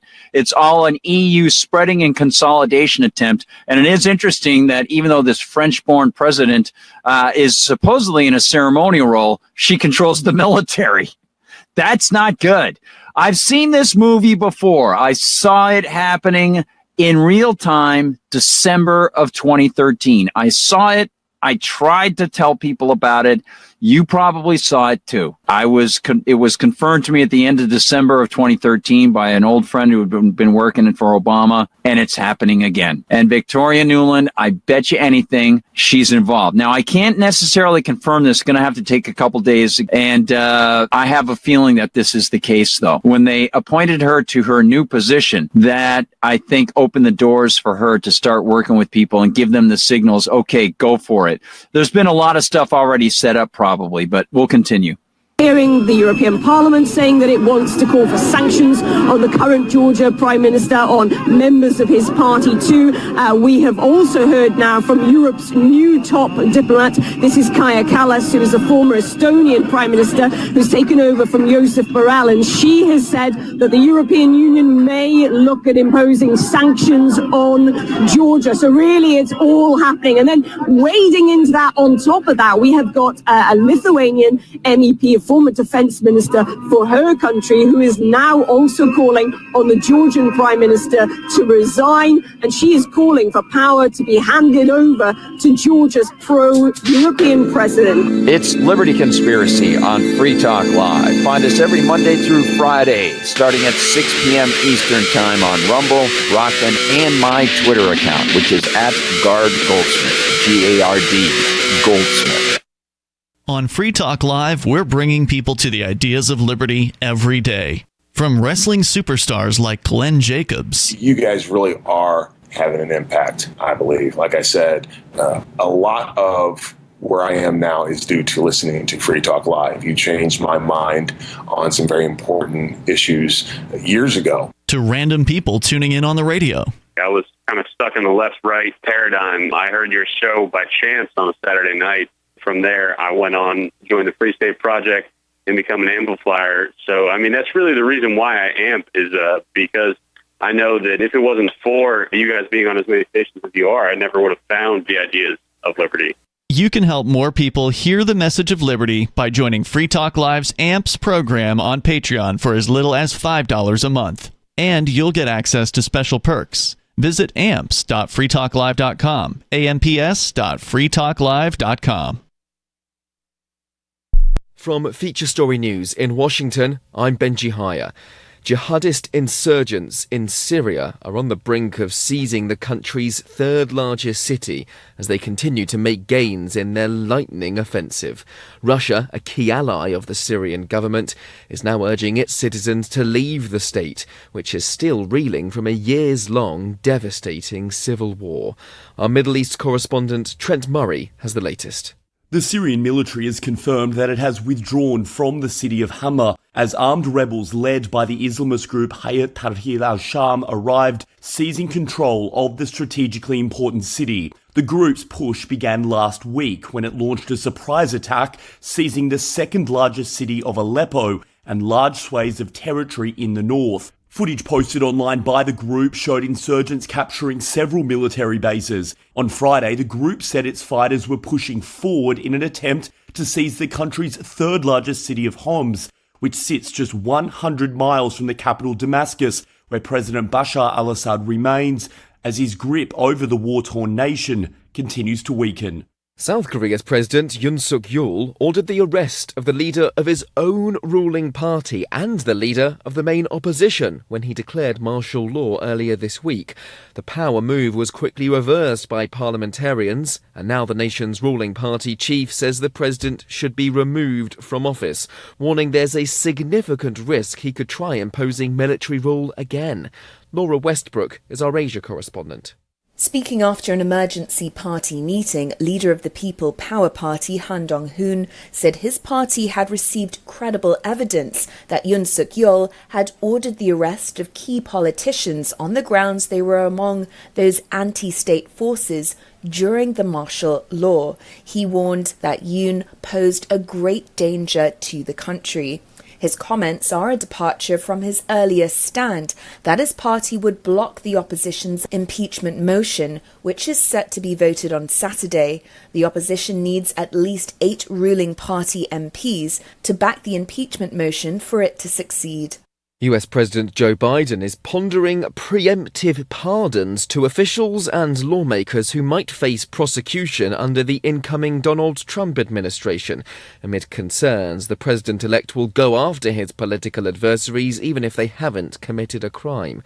And 2 people have been injured in a firebombing at a synagogue in the heart of Melbourne's Jewish community, an act described by Australia's Prime Minister Anthony Albanese as violent anti-Semitism. The attackers smashed the building's windows, threw fuel on the floor and then set it alight as congregants were preparing for early morning prayers on Friday. From bureaus worldwide, this is FSN. Don't miss a moment of Free Talk Live. Get our archives daily via our podcast at feeds.freetalklive.com.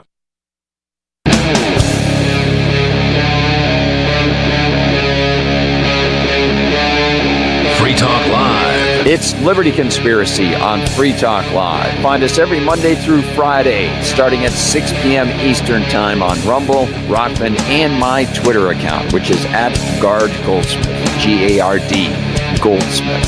Thanks for listening. One of the guys who's helped push us towards more collectivism in the United States, whether it's fascism or straight-out socialism, is, of course, Joe Biden. And the fallout of Joe Biden's pardon of his son is, as Donald Trump would say about his hands, huge. It's very huge.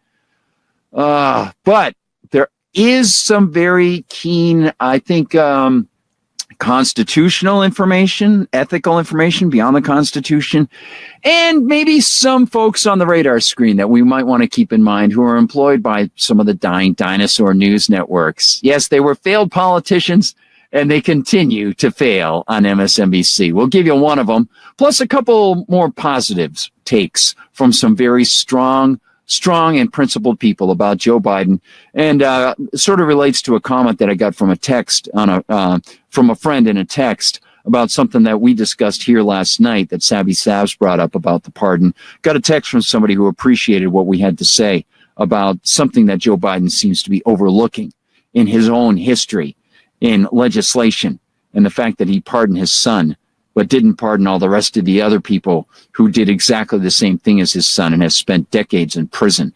We'll talk about that.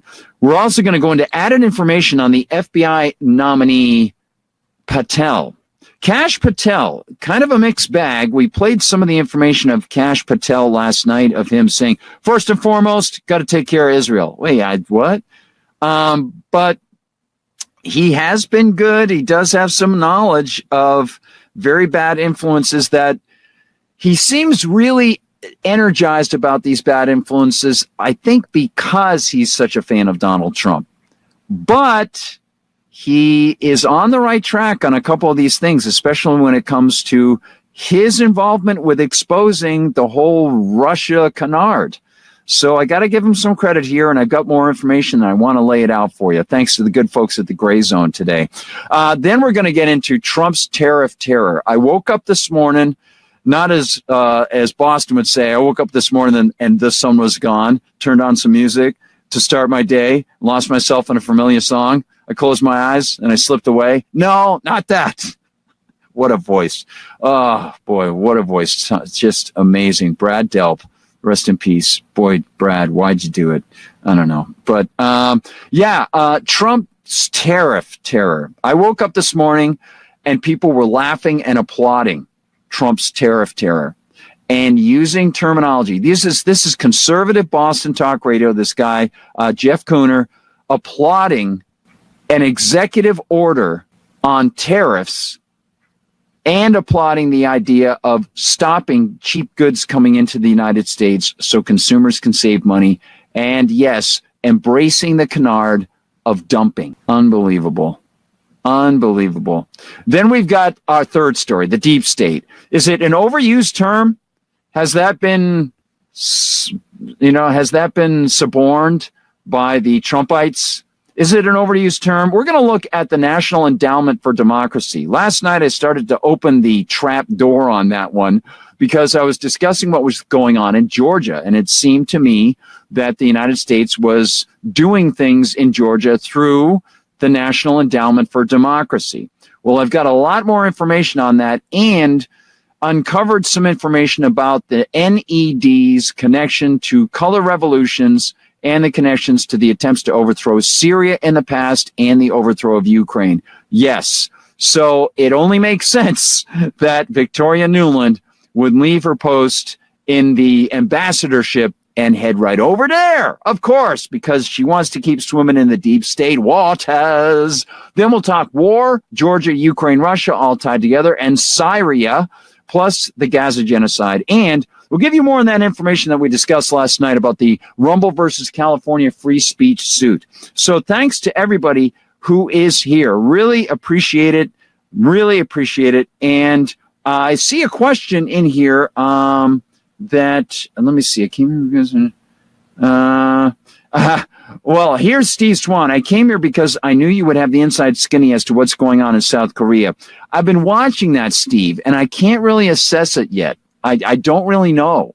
I really have no idea. We'll look at Anti-War and see what they have to tell us a little bit. But your guess probably is as good as mine, man. Now, I also see this. Guard, did you know Ann Concession on the national radio station in the late 1990s? I met her a couple times, and I used to hear her. What was that, WSMN, Ann Concession? I never really knew her that well, though, Steve. But thanks for asking about that. That's really cool. I did know Larry Barnes very well. Larry was a talk show host in Southern New Hampshire, and he was in his 70s, I think, when I started. And he worked actually for Aramco and was telling me about Aramco. He loved his time in Saudi Arabia. He lived over there. He had his whole Saudi outfit and everything, brought it into the studio one time. Like, whoa, dude. He goes, yeah.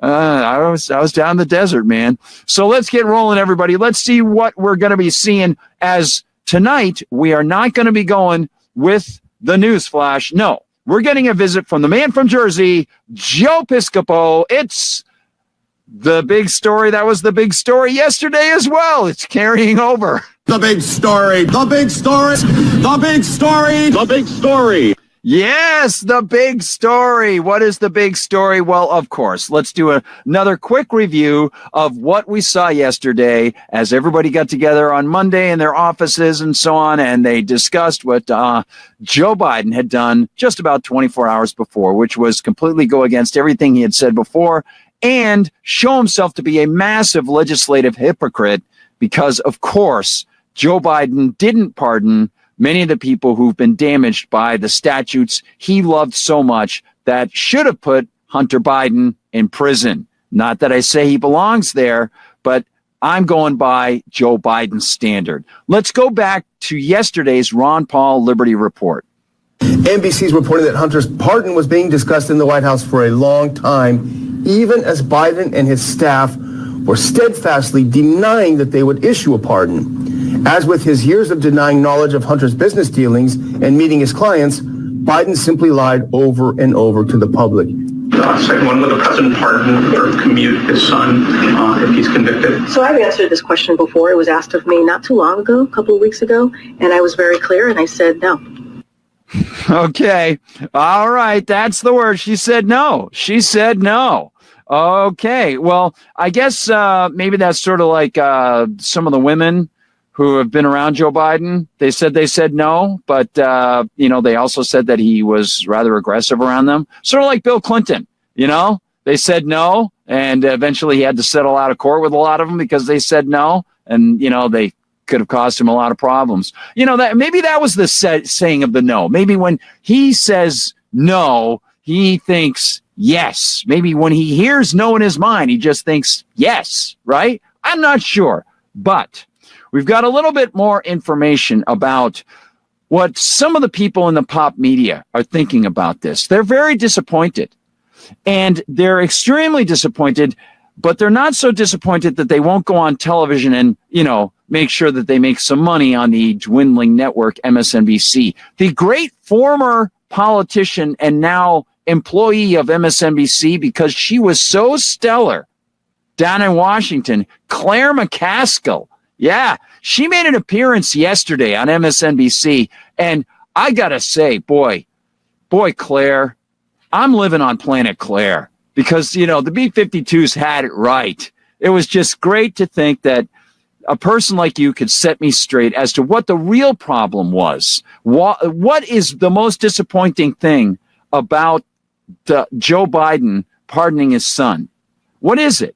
Well, let's find out from Claire. Let's see her moral compass. With you, can I tell you a candid moment in my life when I saw this pardon last night?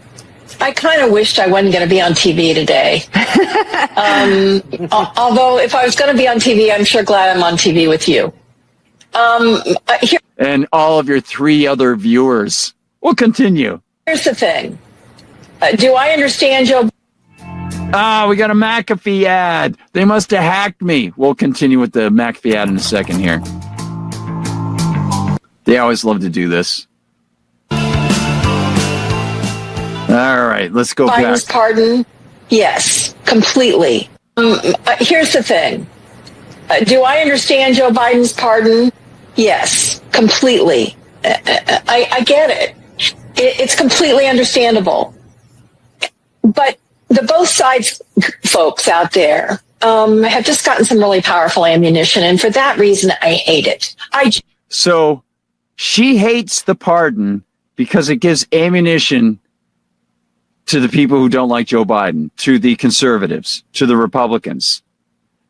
That's why she doesn't like the pardon. Not that Joe Biden shows himself to be what he has been all his life, a massive liar, hypocrite, egomaniacal thug, threatening people, especially people in the so-called lower classes in the United States, which you can't really have class per se, but people who might not have the clout corporate-wise, business-wise, to be able to play favorites with him, that sort of thing.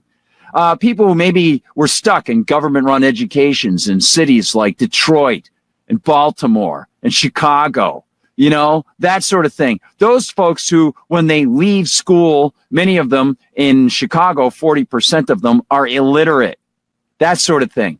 Maybe that cadre of people, Joe Biden doesn't care about those people, and he wants to make sure, or at least all his life, he wanted to make sure that those people, when they had no real good skills and they turned to maybe dealing drugs or something like that, that they went to jail, and then Hillary Clinton could call them super or ultra predators.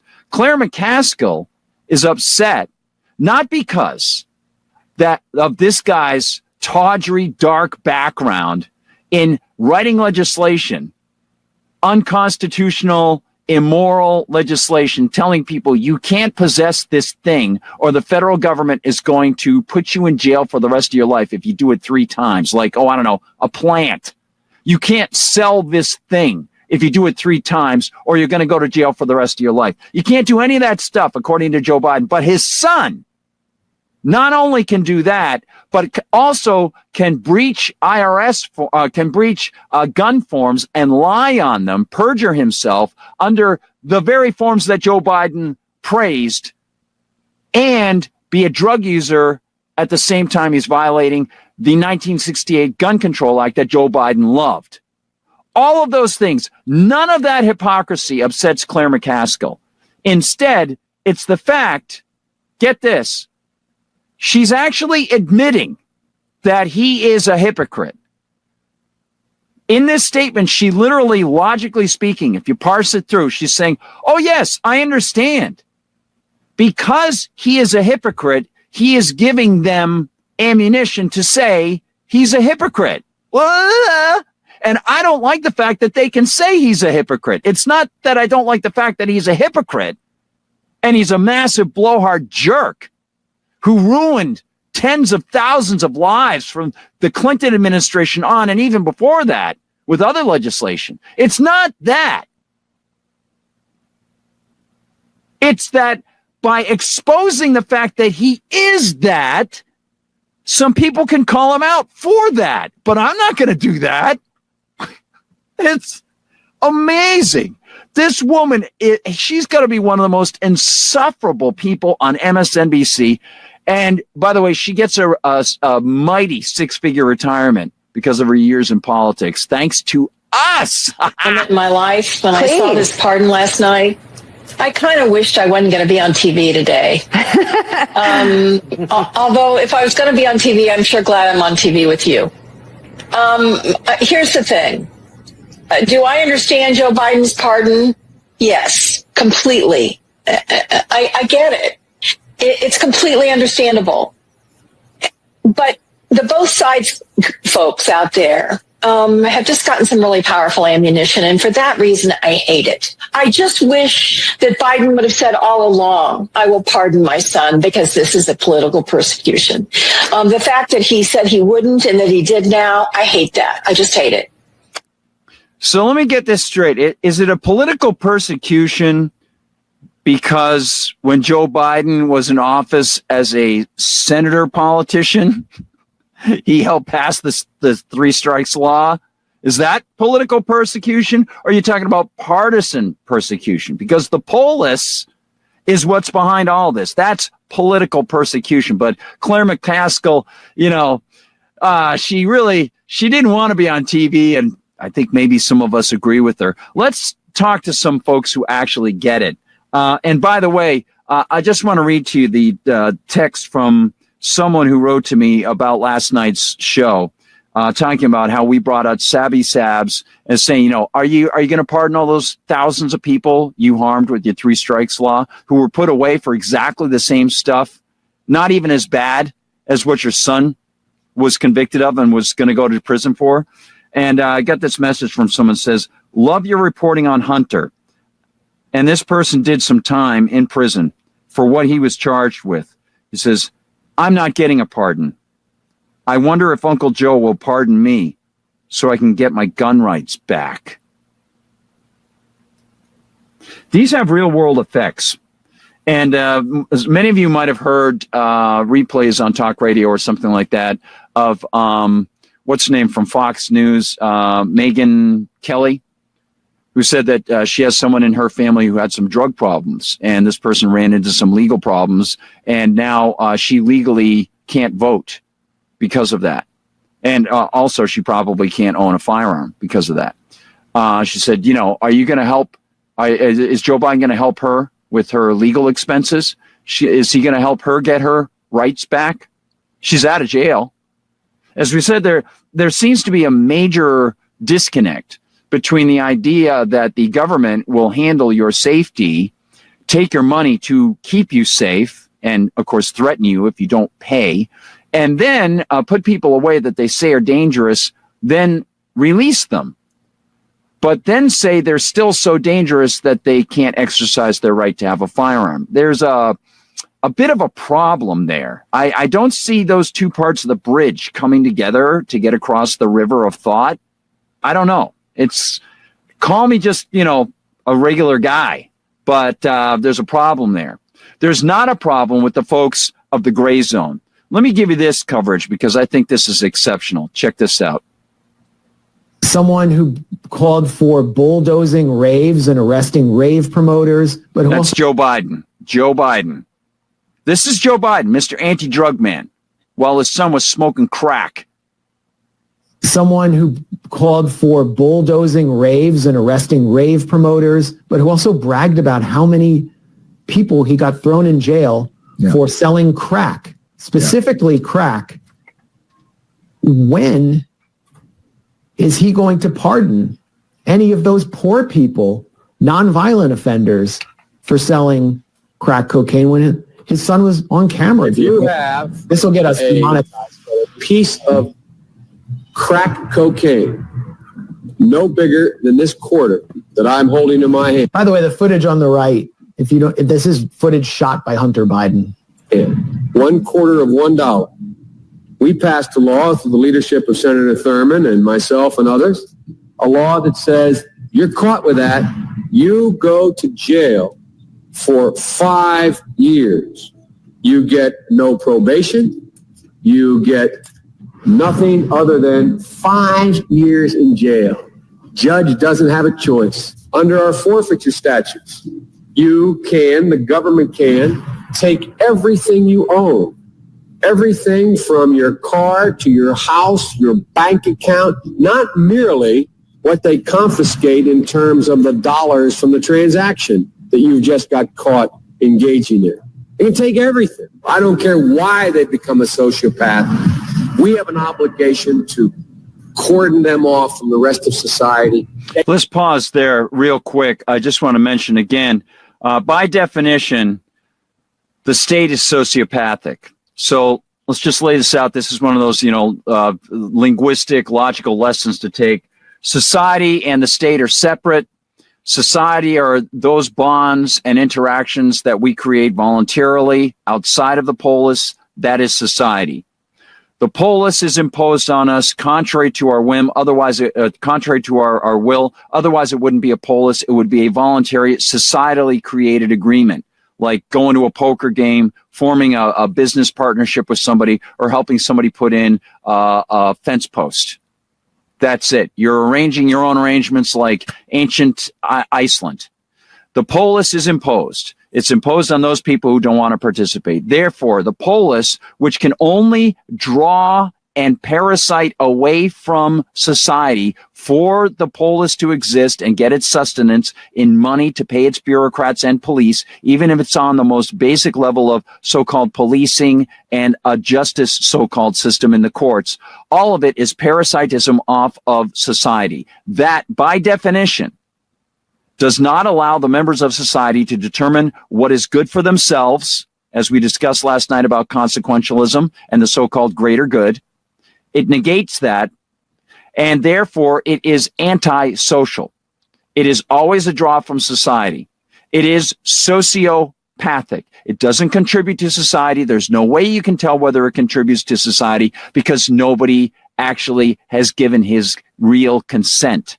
It's all done through force and aggression. If it were consensual, it wouldn't be a state. It wouldn't be a polis. The polis is parasitic.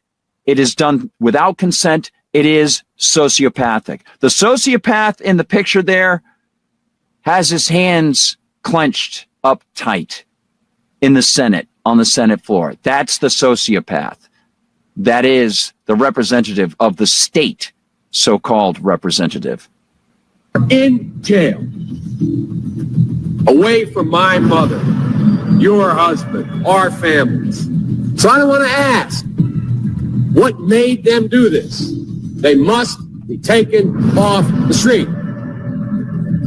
I mean, the hypocrisy is just so staggering. And Joe Biden's legacy has been so damaging to people around the world, but also right here in our cities, where he passed laws preventing judges from considering, oh, maybe this young man who's trying to make money off the black market because he's poor has a child, and the child's mother might need him at home, and we could put him out on parole and make sure that he's not going back into drug dealing. No, mandatory 5 years in prison, mandating the seizure by the DEA and FBI of the assets belonging to accused drug dealers. So before they're even convicted, complete violation of the Constitution. Joe Biden was pushing laws that have allowed for people's homes, entire homes, cars, and all their belongings to be stolen and then auctioned off by the DEA. Yep. Great point. And there's more. And I just want to bring up a little bit later in the program, everybody, I'm going to be talking about, in fact, the Chicago school system. I mentioned the illiteracy rate in the Chicago school system, and wait till you see what those people in the teachers union are doing there. And let's not forget how this sociopath behaved in the nation state where the United States implanted a pro-Nazi government, Ukraine. Here we go. I guess the 12th, 13th time to Kyiv, and I was supposed to announce that there was another $1 billion loan guarantee, and I had gotten a commitment from Poroshenko and from Yatsenyuk that they would take action against the state prosecutor, and they didn't. So they said they were walking out to the press conference. I said, no, I said, we're not going to give you the $1 billion. They said, you have no authority. You're not the president. The president said. I said, call him. I said, I'm telling you, you're not getting $1 billion. I said, you're not getting $1 billion. I'm going to be leaving here. And I think it was, 6 hours. I said, I'm leaving in 6 hours. If the prosecutor's not fired, you're not getting the money. Oh, son of a bitch. Got fired. All right. Now, with that stated, I want to go a little bit further into this and we can show material from last night. We can show material from years ago. But when we think about Joe Biden and his son, and we watch that clip, I, for one, and you probably are way ahead of me, I think to myself, I think this guy's been protecting his son for years. He has been getting his son special deals on Burisma's board and then shaving 10% off for the big guy. And also, his friends have been protecting that kid for years. We'll be back with more Liberty Conspiracy on Free Talk Live. Join liberty-minded voluntarists, anarchists, and libertarians from June 13th through the 16th for the 8th annual Fork Fest at Rogers Campground in the beautiful White Mountains of New Hampshire. Forkfest is a fork of the Porcupine Freedom Festival, which has sold out in recent years. Forkfest happens the weekend before the Porcupine Freedom Festival. Forkfest is decentralized, which means that there's no ticket cost and no one is in charge. All you have to do to join the fun is reserve your camping site, RV site, or motel room with Rogers Campground for June 13th through the 16th. You can find out more at the unofficial website, forkfest.party. You can also connect with other attendees on the Forkfest Telegram and Matrix chat rooms, as well as the Forkfest Forum. You can find links to those at forkfest.party. We hope to see you there June 13th through the 16th. Forkfest.party.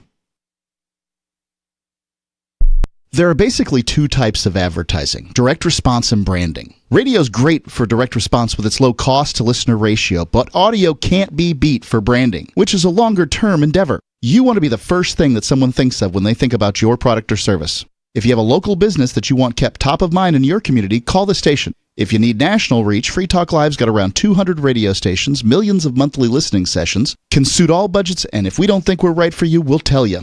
Email me, mark@freetalklive.com.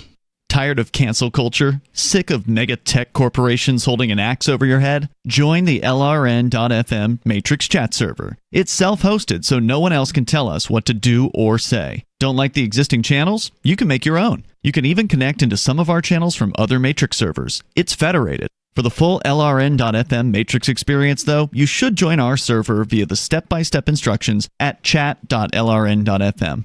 Chat.lrn.fm.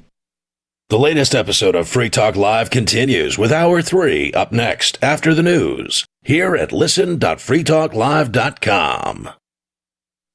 From Feature Story News in Washington, I'm Benji Haya.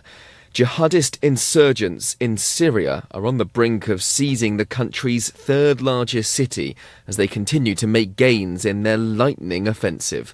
Russia, a key ally of the Syrian government, is now urging its citizens to leave the state, which is still reeling from a years-long devastating civil war. Our Middle East correspondent Trent Murray has the latest. The Syrian military has confirmed that it has withdrawn from the city of Hama as armed rebels led by the Islamist group Hayat Tahrir al-Sham arrived, seizing control of the strategically important city. The group's push began last week when it launched a surprise attack, seizing the second largest city of Aleppo and large swathes of territory in the north. Footage posted online by the group showed insurgents capturing several military bases. On Friday, the group said its fighters were pushing forward in an attempt to seize the country's third largest city of Homs, which sits just 100 miles from the capital Damascus, where President Bashar al-Assad remains, as his grip over the war-torn nation continues to weaken. South Korea's President Yoon Suk-yeol ordered the arrest of the leader of his own ruling party and the leader of the main opposition when he declared martial law earlier this week. The power move was quickly reversed by parliamentarians, and now the nation's ruling party chief says the president should be removed from office, warning there's a significant risk he could try imposing military rule again. Laura Westbrook is our Asia correspondent. Speaking after an emergency party meeting, leader of the People Power Party Han Dong-hoon said his party had received credible evidence that Yoon Suk-yeol had ordered the arrest of key politicians on the grounds they were among those anti-state forces during the martial law. He warned that Yoon posed a great danger to the country. His comments are a departure from his earlier stand that his party would block the opposition's impeachment motion, which is set to be voted on Saturday. The opposition needs at least 8 ruling party MPs to back the impeachment motion for it to succeed. US President Joe Biden is pondering preemptive pardons to officials and lawmakers who might face prosecution under the incoming Donald Trump administration. Amid concerns, the president-elect will go after his political adversaries even if they haven't committed a crime.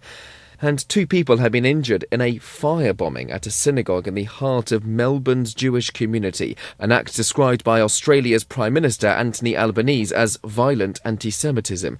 The attackers smashed the building's windows, threw fuel on the floor and then set it alight as congregants were preparing for early morning prayers on Friday. From bureaus worldwide, this is FSN. With FSN Spotlight, I'm Simon Marks. Today, a new initiative by the British government to try and do something about spiralling energy bills. They're proposing to allow people who live near electricity pylons either to pay nothing at all for their energy or substantially discounted rates. It's all part of an effort to encourage people to stop causing delays to the construction of new pylons that are needed to expand the country's grid. The UK is poised to offer what the government calls community benefits to households in the path of electricity pylons, wind farms and solar arrays. Sam Richards is the chief executive of Britain Remade, a campaign promoting economic growth. The reason why all of our bills went up by so much over the last few years after Putin's invasion of Ukraine is because we haven't built enough energy in this country. We're still reliant on gas for about half our power, and about half of that is imported. So we're going to have to build a lot more infrastructure over the next 5 years. And I think it is reasonable that the communities that host this infrastructure should benefit from it. So I think the government's proposition, or what they're looking at now, is to be welcomed. Not everyone agrees, and the governing Labour Party could face opposition to the idea from within its own ranks. The government is planning to build 620 miles of new electricity transmission lines by the end of the decade, a goal only achievable if planning delays can be steamrollered. A reminder of our top stories. Jihadist insurgents in Syria are on the brink of seizing the country's third largest city as they continue to make gains in their lightning offensive. US President Joe Biden's pondering preemptive pardons to officials and lawmakers who might face prosecution under an incoming Donald Trump administration. And 2 people have been injured in a firebombing at a synagogue in the heart of Melbourne's Jewish community, an act described by Australia's Prime Minister Anthony Albanese as violent anti-Semitism.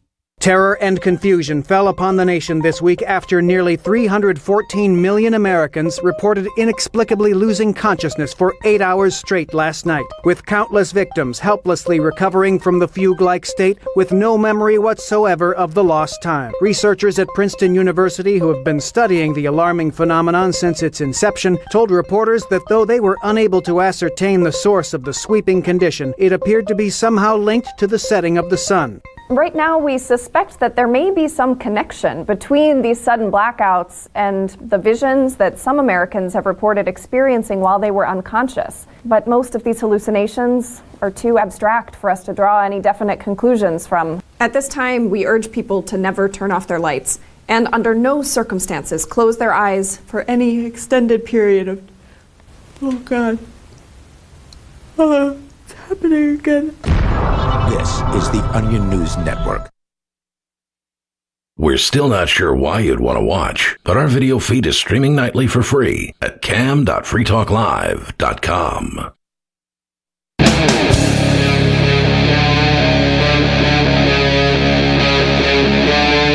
Free Talk Live. We return with Liberty Conspiracy on Free Talk Live. Find The Conspiracy every Monday through Friday at 6 p.m. Eastern Time on Rumble and Rockfin. You can also find me, Gardner Goldsmith, at my Substack, and look for me on Twitter as @GardGoldsmith, G-A-R-D. When we think about Joe Biden and his son, and we watch that clip, I, for one, and you probably are way ahead of me, I think, this guy's been protecting his son for years. He has been getting his son special deals on Burisma's board and then shaving 10% off for the big guy.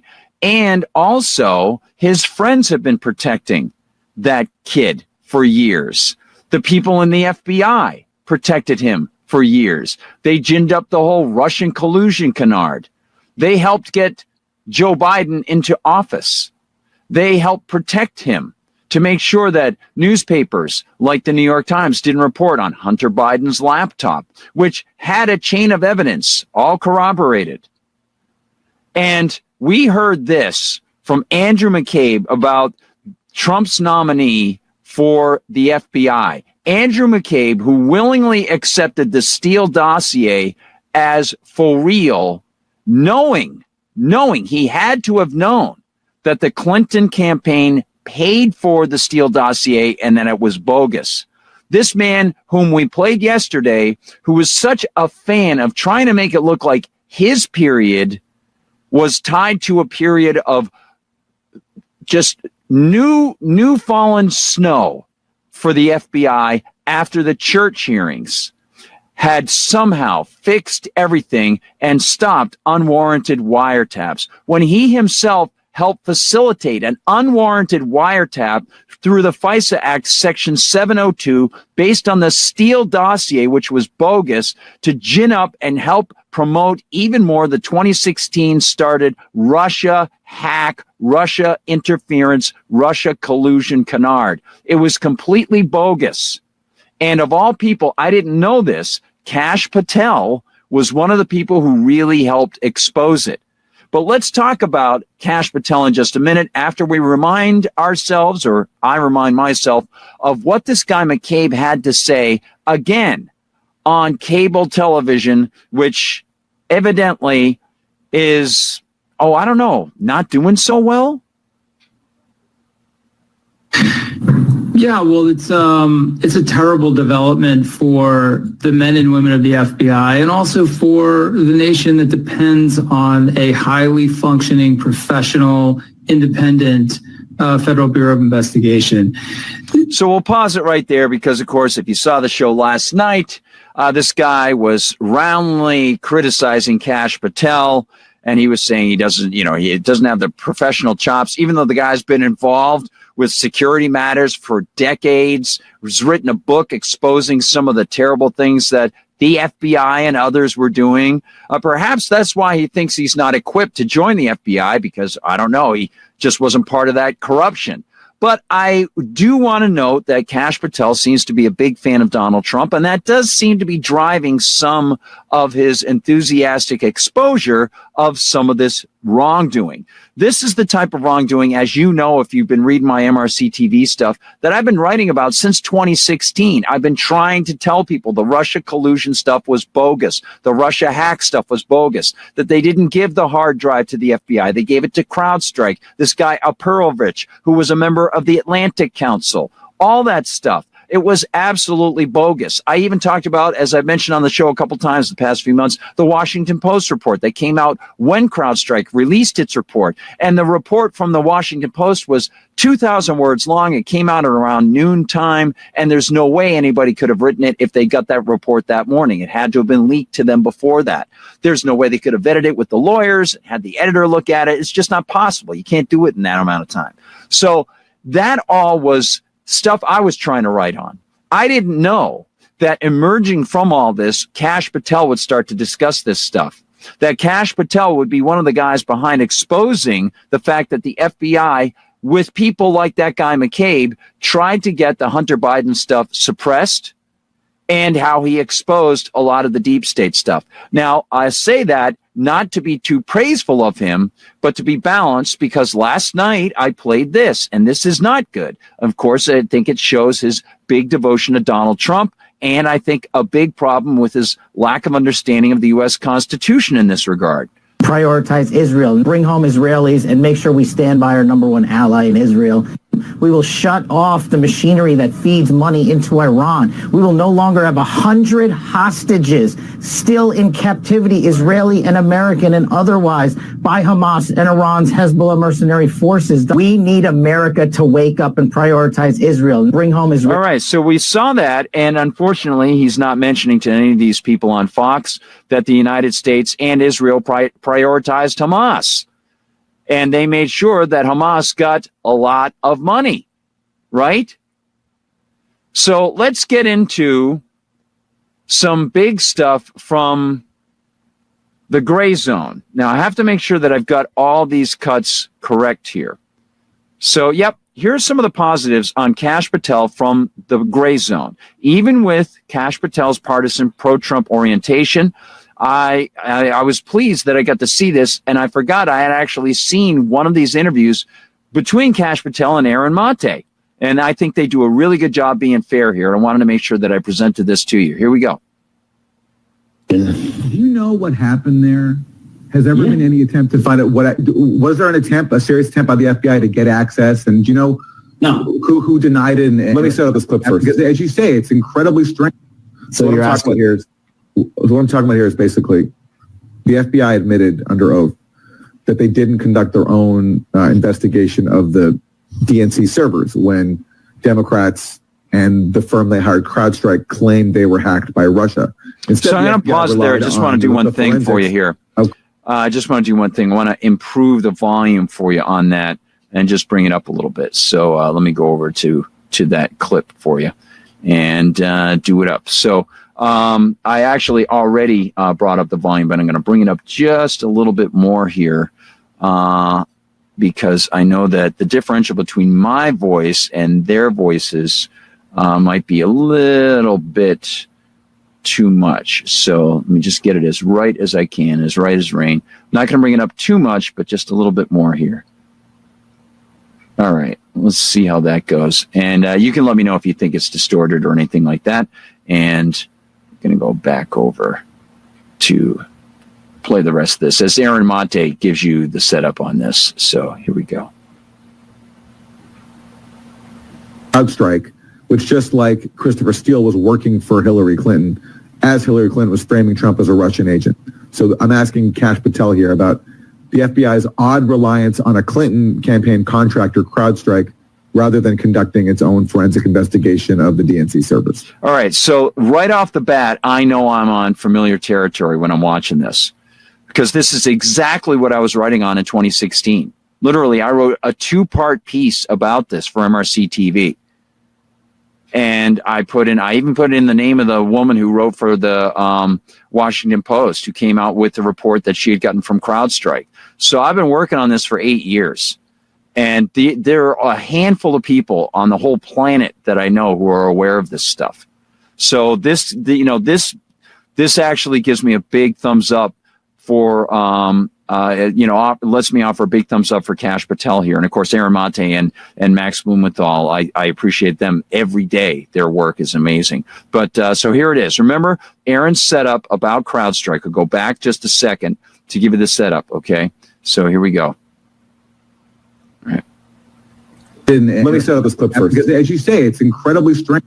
So what I'm talking about here is basically the FBI admitted under oath that they didn't conduct their own investigation of the DNC servers when Democrats and the firm they hired, CrowdStrike, claimed they were hacked by Russia.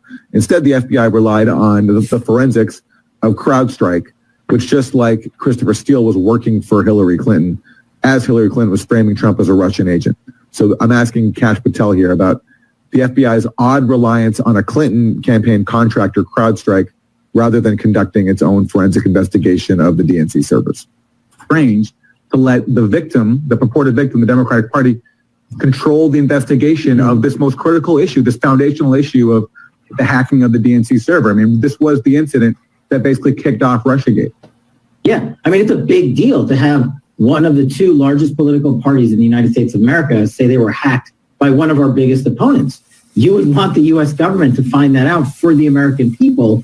Didn't matter if it was a DNC that was hacked or the RNC, you would want to know that. And what James Comey did was he basically said, I am smarter than everybody else, which is what he always does, and used government speak to trample on how an investigation is normally run.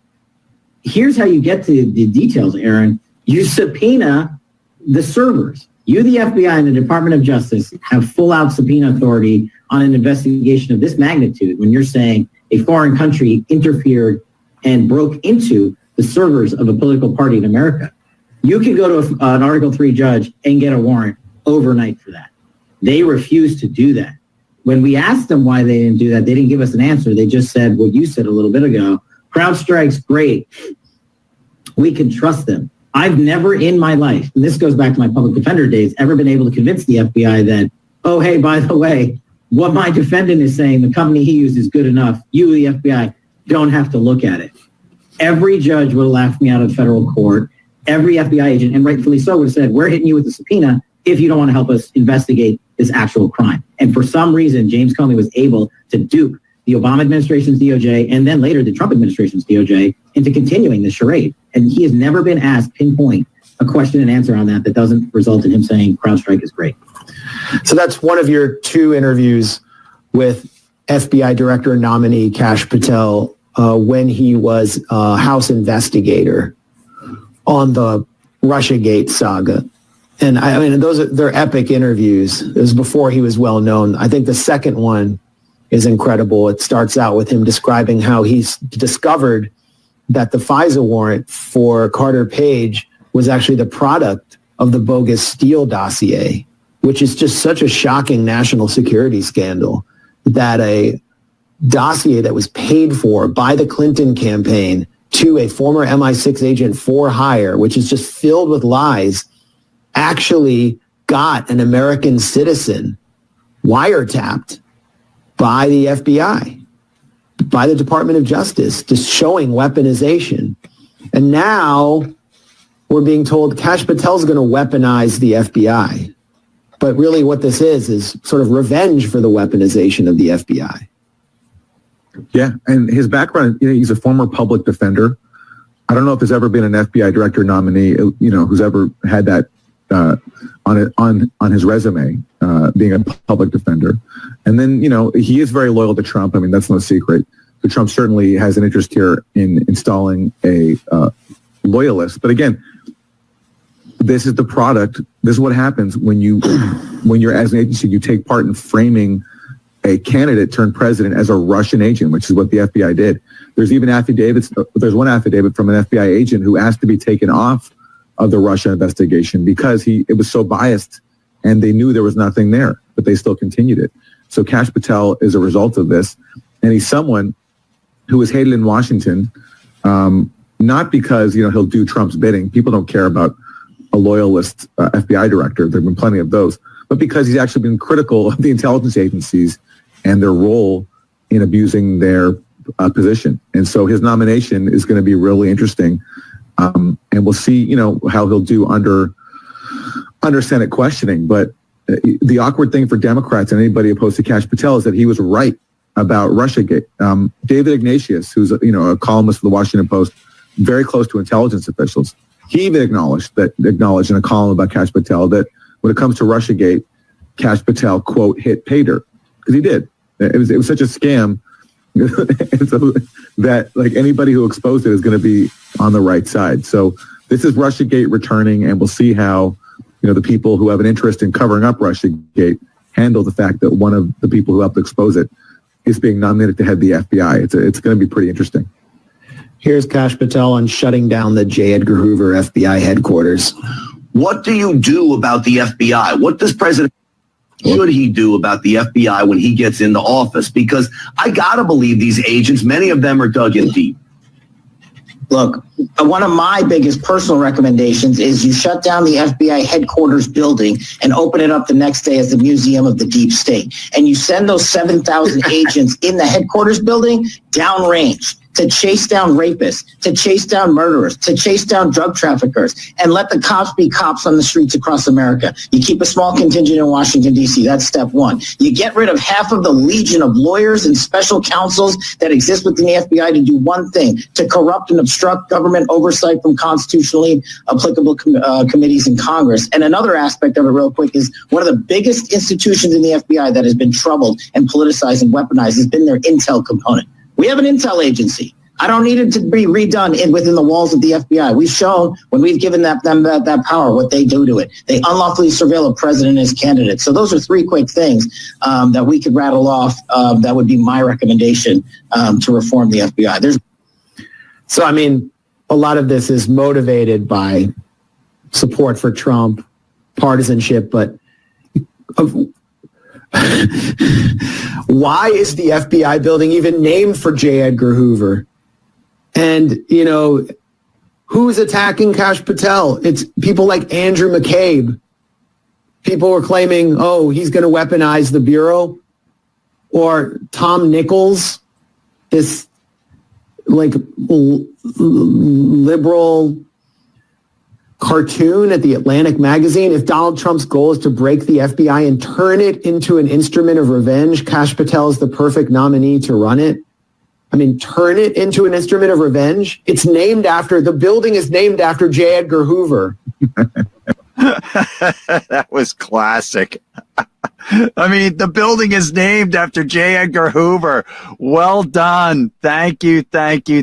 Great stuff from the Gray Zone. And, I got to say, it is amazing that isn't that guy that they mentioned, the cartoonist, isn't he married to Diane Sawyer, the old CBS news person in 60 Minutes? Then she went over to ABC. Diane Sawyer, ABC, the Evening World News Tonight or whatever. Isn't he Diane Sawyer's husband? I don't know. But I never liked that cartoonist stuff. But anyway, let's get into a couple other thoughts about the corruption of the FBI, the recent wonderful memories that we can have of the FBI. Let's travel to Michigan. And again, kudos to the Gray Zone live this afternoon. Their memories, I'm thinking, yep, I'm thinking the same thing, guys. Great stuff, good coverage, and excellent thoughts about the entrapment of the Gretchen Whitmer so-called kidnapping plot.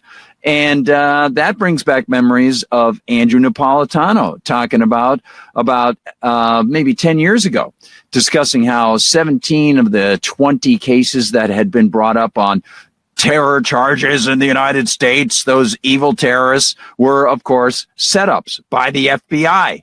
They were entrapment. Let's go to this segment also from the Gray Zone. And by the way, tonight, it's going to be a very interesting program, because I hope it's going to be an interesting program.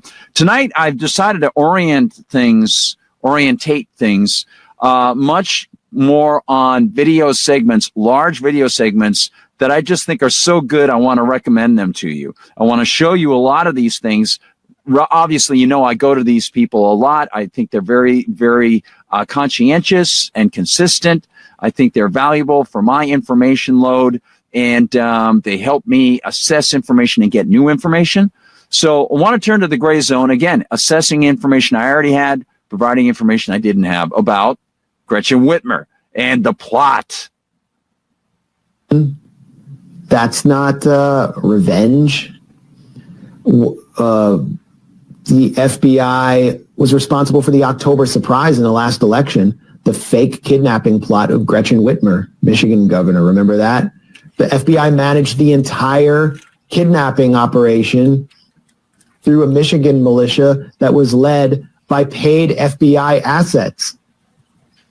And the assets who were being paid by the FBI were being told to tell the rest of their low IQ followers that they needed to kidnap Gretchen Whitmer. Then once they were agreed, they were all put on trial, and the plot was revealed in October 2020 to give the impression that Donald Trump was somehow connected to a plot to kidnap a political enemy because these people were seen as Trump supporters. In fact, early on during that plot, that FBI-created plot, the FBI told the Michigan State Police to stand down at the Michigan State Capitol, I believe this was March 2020, and allow those gun-toting militiamen to storm in protest of the lockdown measures that had been imposed by Gretchen Whitmer, in order to create a sense of fear and to demonize opponents of lockdowns and as gun-toting fanatics.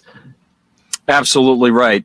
As a quick aside, fellow conspirators, I want to show you some of the excellent work by the Gray Zone that also contributes to my data banks.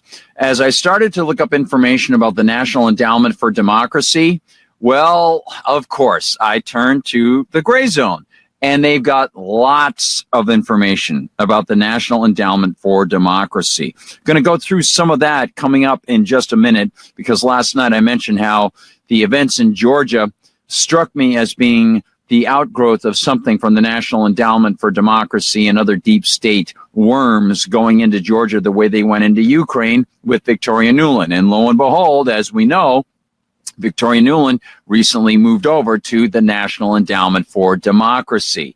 Yeah, there's a lot to be said for mentioning these things right now, because when I was there watching what was going on in late 2013, in December of 2013, as the United States and various groups connected to NATO, the Atlantic Council, National Endowment for Democracy, I discovered, and also Soros subgroups were overthrowing or engaging in the coup that ended up being finalized in January 2014.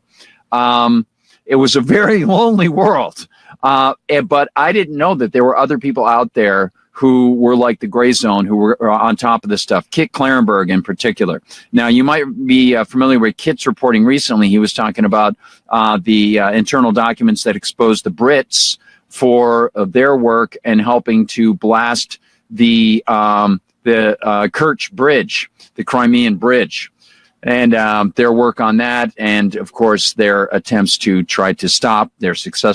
try to stop the peace negotiations between Zelensky and Vladimir Putin back in early 2022. There's more Liberty Conspiracy on Free Talk Live.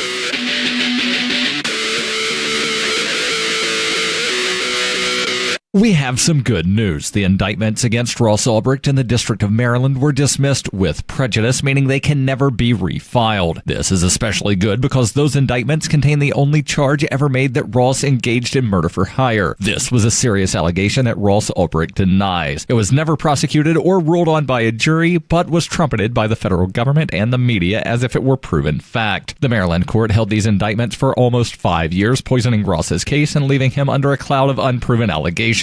As explained in Ross's appeal to the Supreme Court, the fact that the judge used these allegations to give Ross a draconian sentence of double life without parole violated his Sixth Amendment right to a jury trial. Judges are required to issue sentences based on convictions decided by a jury, not unproven allegations never even charged at trial. Although this is a positive development, the dropped indictment will not set Ross free. Now, a presidential pardon is Ross's only hope of freedom. Sign the petition at freeross.org. freeross.org.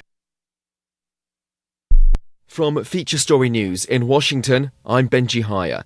Jihadist insurgents in Syria are on the brink of seizing the country's third largest city as they continue to make gains in their lightning offensive. Russia, a key ally of the Syrian government, is now urging its citizens to leave the state, which is still reeling from a years-long devastating civil war. Our Middle East correspondent Trent Murray has the latest.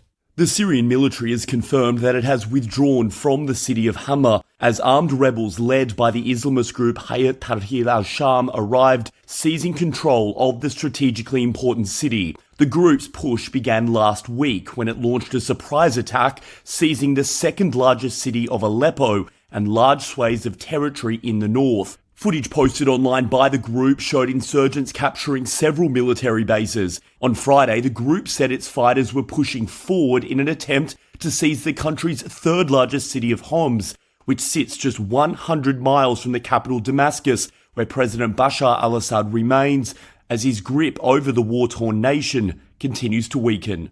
South Korea's President Yoon Suk-yeol ordered the arrest of the leader of his own ruling party and the leader of the main opposition when he declared martial law earlier this week.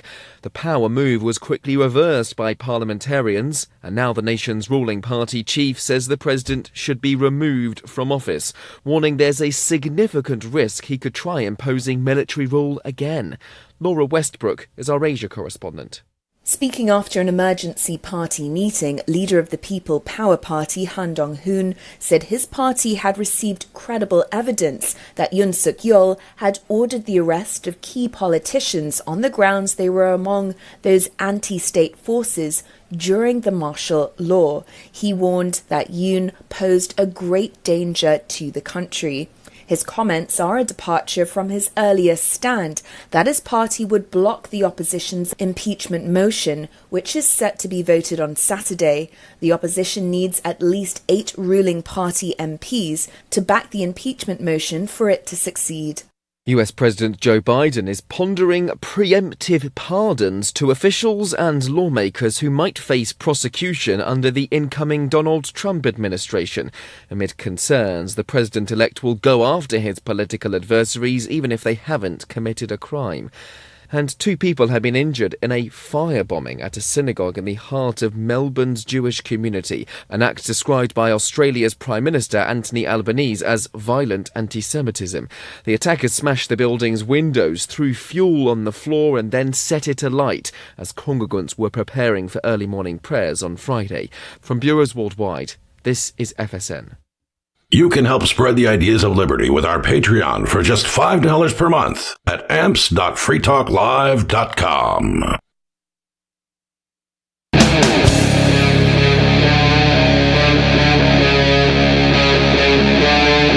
Free Talk Live. We're back with more Liberty Conspiracy on Free Talk Live. Liberty Conspiracy can be heard Monday through Friday at 6 p.m. live on Rockfin, on Rumble, and on MyX. That's at Guard Goldsmith. Thanks for tuning in to Liberty Conspiracy on Free Talk Live. I'm going to expand on some of the gray zones reporting, some of the things about the deep state and the National Endowment for Democracy in just a little while. Before I do that, I want to talk about tariffs, because the tariff thing also leads into international conflict. You know, the line often goes when, in fact, Ron Paul mentioned it, paraphrased it today, when goods and services don't go across borders, guns and ammunition flies across borders, and bombs. And that's absolutely true. And if you watch the Star Wars pre-trilogy, that's how George Lucas set it up. And he used the pretext of an economic war with an alien race for the Senate to give more power, and a false flag for the Senate to give more power to an emperor. Very interesting stuff. And whatever the politician who might be in office, if they're calling for more power, one of the things that they do is they try to alienate foreign nations on the basis of trade. And today, when I got up, it was just almost insufferable. Again, I almost called this radio show, but I thought, no, David Knight's show is going to be coming on. I want to listen to David, so I'll just skip it. And I had to write an article for MRC TV and get it over there quick. So I went to town writing, and this was the radio host, Jeff Cooner, talking about something that you might have seen, and it amused him no end. Let me show you what I put out on the Sunday News Assembly as item number 3. Item number 3 for the Sunday News Assembly was about Donald Trump threatening an executive order to impose tariffs on Canada. Here's what I wrote at the time with what was being reported at the time.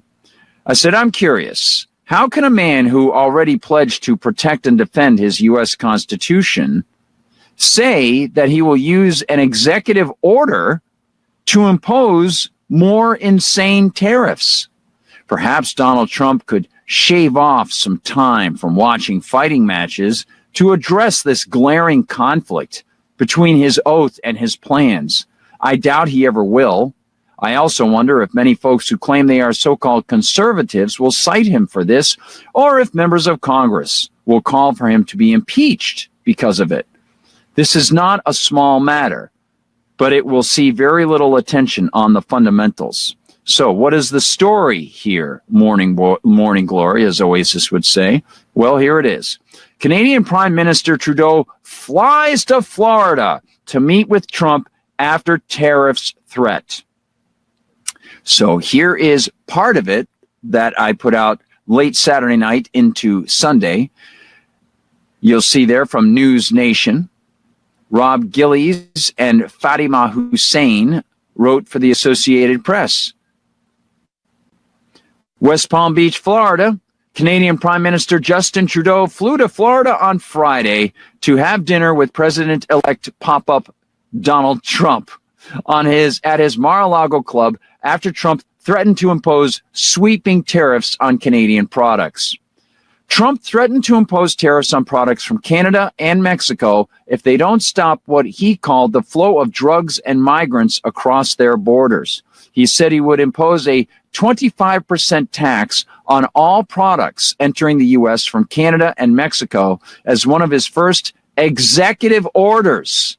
Okay, regardless of the rationale or justification, if people think that drugs have to be handled by the feds, just like immigrants have to be handled by the feds. I mean, talk about a Tootsie Pop of poison. Both the outer shell and the inner candy are poisonous. They're totally unconstitutional, even for conservatives. They will continue to warp the minds of conservatives if they continue to embrace that poison. Keep licking on it. It's not good for you. It's not right. Now, Donald Trump might want to think that he's slowing down or stopping the entrance of migrants, the illegal migrants, or stopping the trade in fentanyl or other drugs. He's not going to stop. As LEAP, Law Enforcement Against Prohibition, have pointed out, members of police who have left police, some of them actually secretly with police, but joined Law Enforcement Against Prohibition, they point out that it's nationally unconstitutional, and on a local level, it has ruined lives, and it doesn't stop. It doesn't decrease the number of people who are hard drug users. You can look at the statistics. They're pretty much the same as they have been. In fact, the thing that's the most curious factor on it is really the economy. The better the economy, the lower the hard drug use and the alcoholism use. The worse the economy, the higher it is. And of course, the worse the economy, the more uneducated people can't get jobs, the more they'll go into dealing drugs, as we'll see in Chicago in just a minute.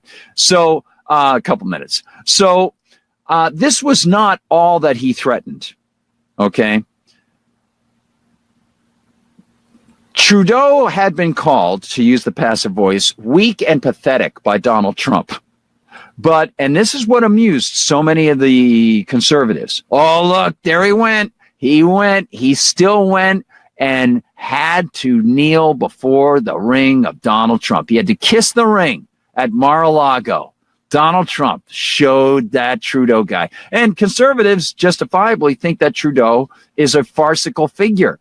I mean, Trudeau applauded a Waffen SS trooper. Trudeau had his lockdowns. Trudeau broke the Canadian Charter of Rights and Freedoms. Trudeau had armed people on horses trampling old ladies. Trudeau stopped transportation and travel between the provinces, which is supposedly assured by the Canadian Charter of Rights and Freedoms. Trudeau acted with violence against people in Montreal, in Ottawa, before the Parliament even gave its approval for him to do so, and before the very small cadre of people that are connected to the British government even gave their approval, which is part of how it's supposed to work. And even then, if they had given their approval under this emergency statute that they have, the emergency statute runs counter to the Canadian Charter of Rights and Freedoms. So Mr. Trudeau, regardless of his parentage, his heritage, we don't know, is an insufferable figure. And I think that that attracts a lot of American conservatives to applaud when he has to kowtow to Donald Trump. And he had said he, wasn't a supporter of Trump. He didn't favor Donald Trump. He liked Joe Biden. He likes the Democrats, supports them in office, not Donald Trump. Well, that doesn't mean that those conservatives are doing a good thing in any way in applauding economic nonsense, absolute economic insanity, and constitutional malfeasance, unconstitutional malfeasance, according to the man who already swore an oath to the Constitution. If it's bad for Trudeau to breach the Canadian Charter of Rights and Freedoms, to trample people with horses, to send police officers out to shut down businesses in Ottawa so they won't let people inside who are protesting in the trucker protests so they can use the bathrooms, or give them corn muffins or something like that. People who were protesting and had a so-called protected right to protest, who were protesting the abridgment, the attack on their rights by the government of Canada under Trudeau.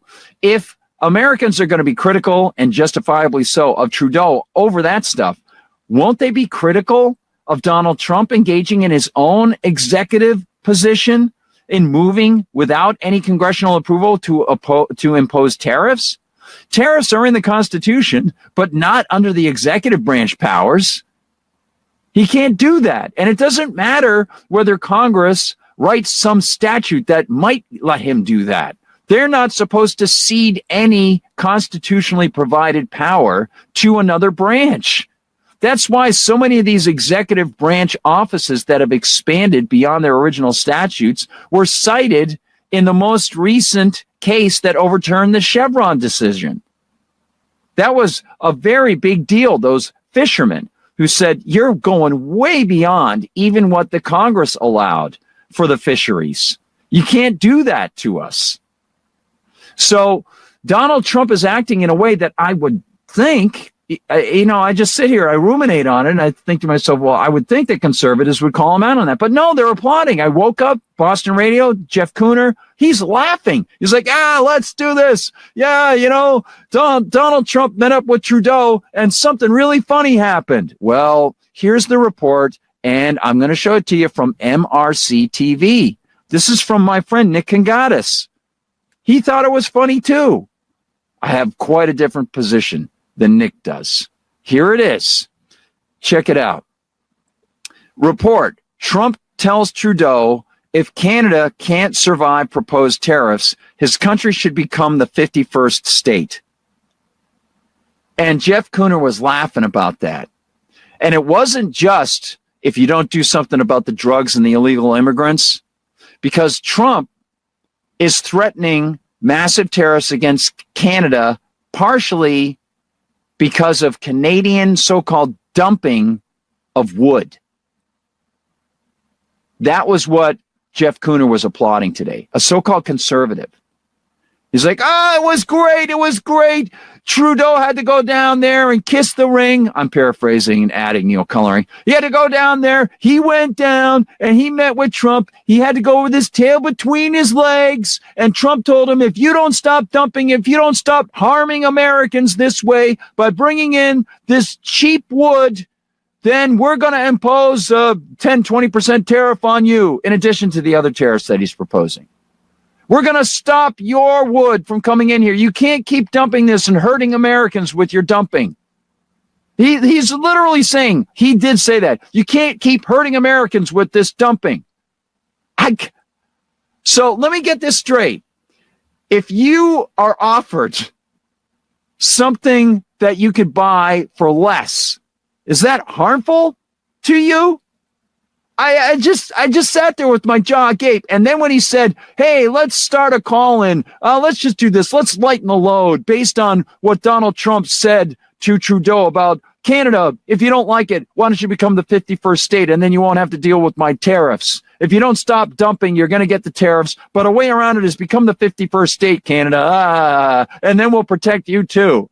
Yeah, let's take a call. So I was going to call in and say, hey, maybe what Donald Trump could do is, the way all policies operate, he could move into Canada, get, some Western powers like England, and then, say that they're just occupying Canada. Why not? That would be fine. Why make it the 51st state when you could just do what Israel's been doing to Palestine for almost a century? How about that? You could just do that. That would be great. And then what could be cool is all the forces that are occupying there, you can take our tax money to pay for the occupation force. And then you can take little kids from Ottawa and slice the tops of their heads off and blast buildings apart in Ottawa, in Toronto, and Montreal. You could turn them to rubble. It would be awesome. Turn Vancouver into glass. Totally fine. I used to live there. I worked there at a TV show. Yeah, it was cool. We speculated about science fiction. It was called The Outer Limits. We kept thinking of dystopias. Sort of like what the people who are existing in Palestine are experiencing right now. So why make it another state when you can just occupy it, take it over, and do what Israel does? That seems legit, I think. You seem to support it.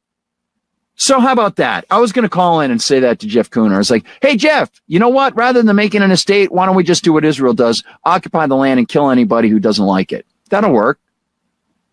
I don't think he would have dug that, though. But here it is. And even the folks at Fox News were having a grand old time with this. Nick Kangatis, he says, And I thought I was pretty good at talking smack, but President-elect Donald Trump takes it to a whole different level, especially when talking to foreign leaders who think they can continue to put one over on the U.S. with him in charge. So already they're assuming that cheap wood from Canada is a bad thing. Again, it's the protectionist ideology. He says, in possibly one of the largest tongue-in-cheek power moves in diplomatic history, there were new reports coming out of Mar-a-Lago the Mar-a-Lago dinner between Trump and Canadian Prime Minister Justin Blackface Trudeau. Good point on that one.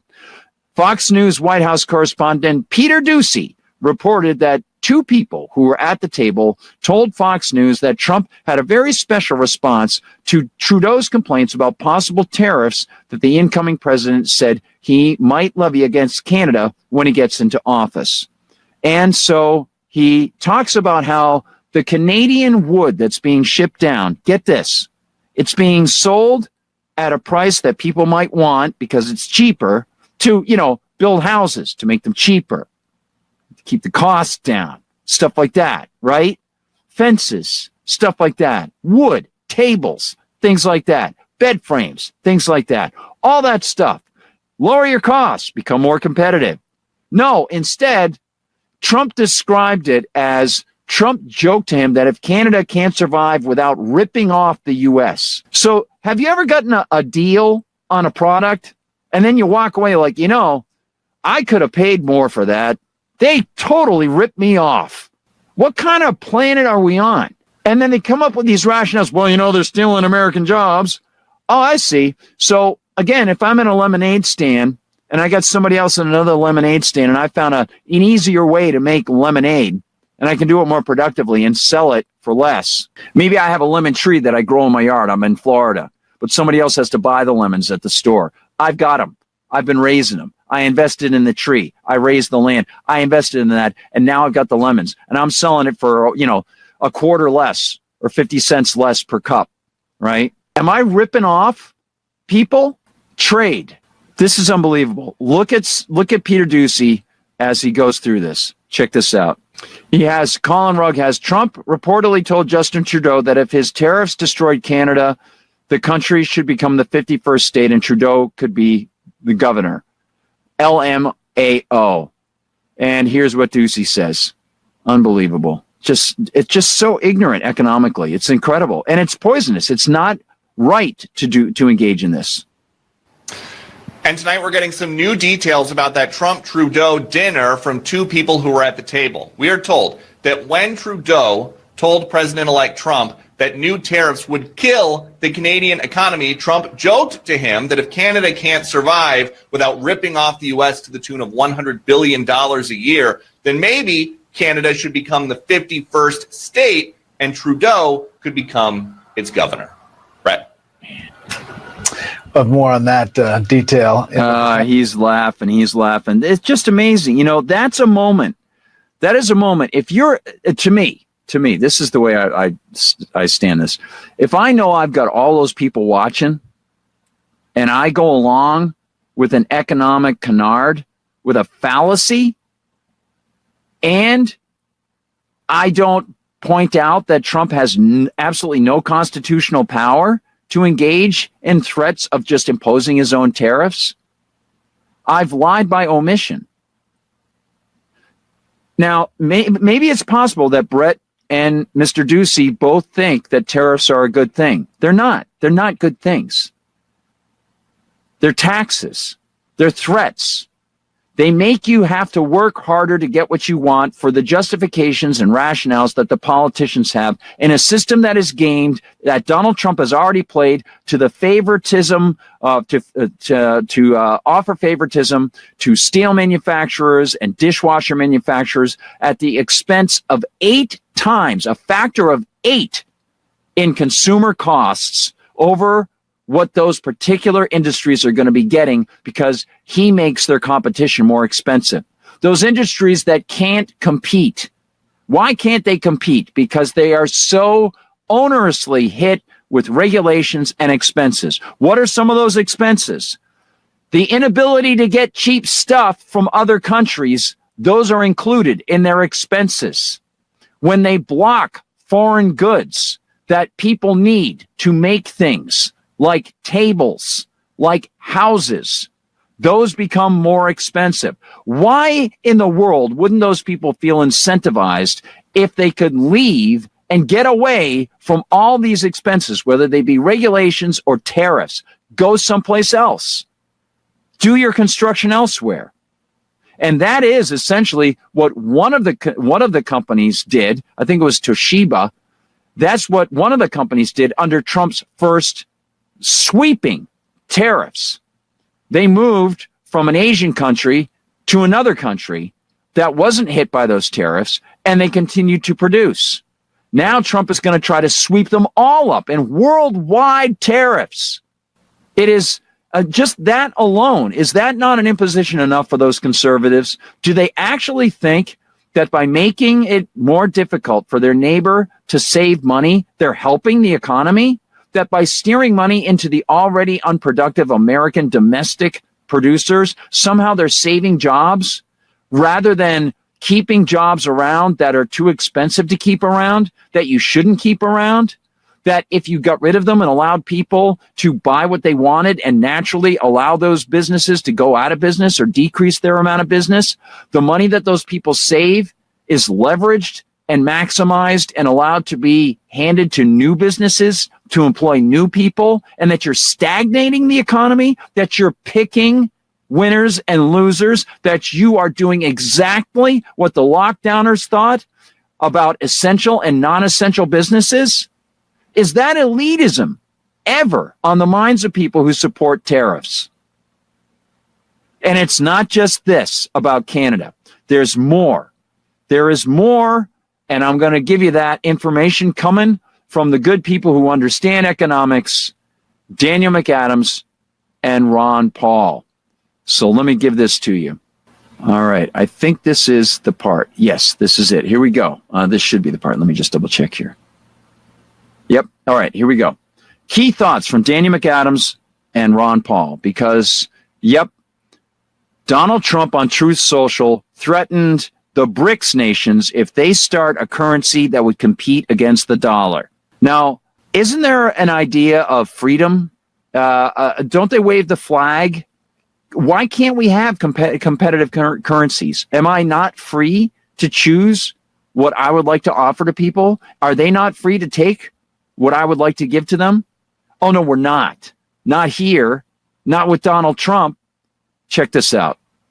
There's a comment that President-elect Trump put up on his Truth Social, and the BBC now, if you go to the next clip, the BBC gives you a sense of what he's saying. Trump threatens 100% tariff on BRICS nations if they try to replace the dollar.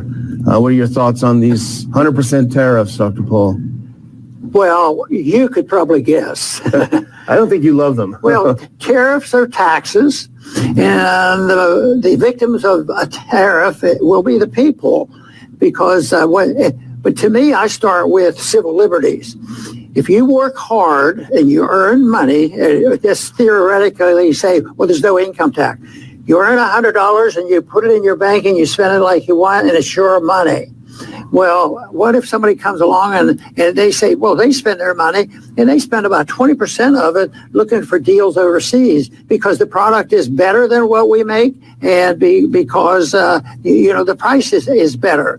And they say, well, you have to be patriotic. No, you have to, in a free society, you have to look after yourself and your family.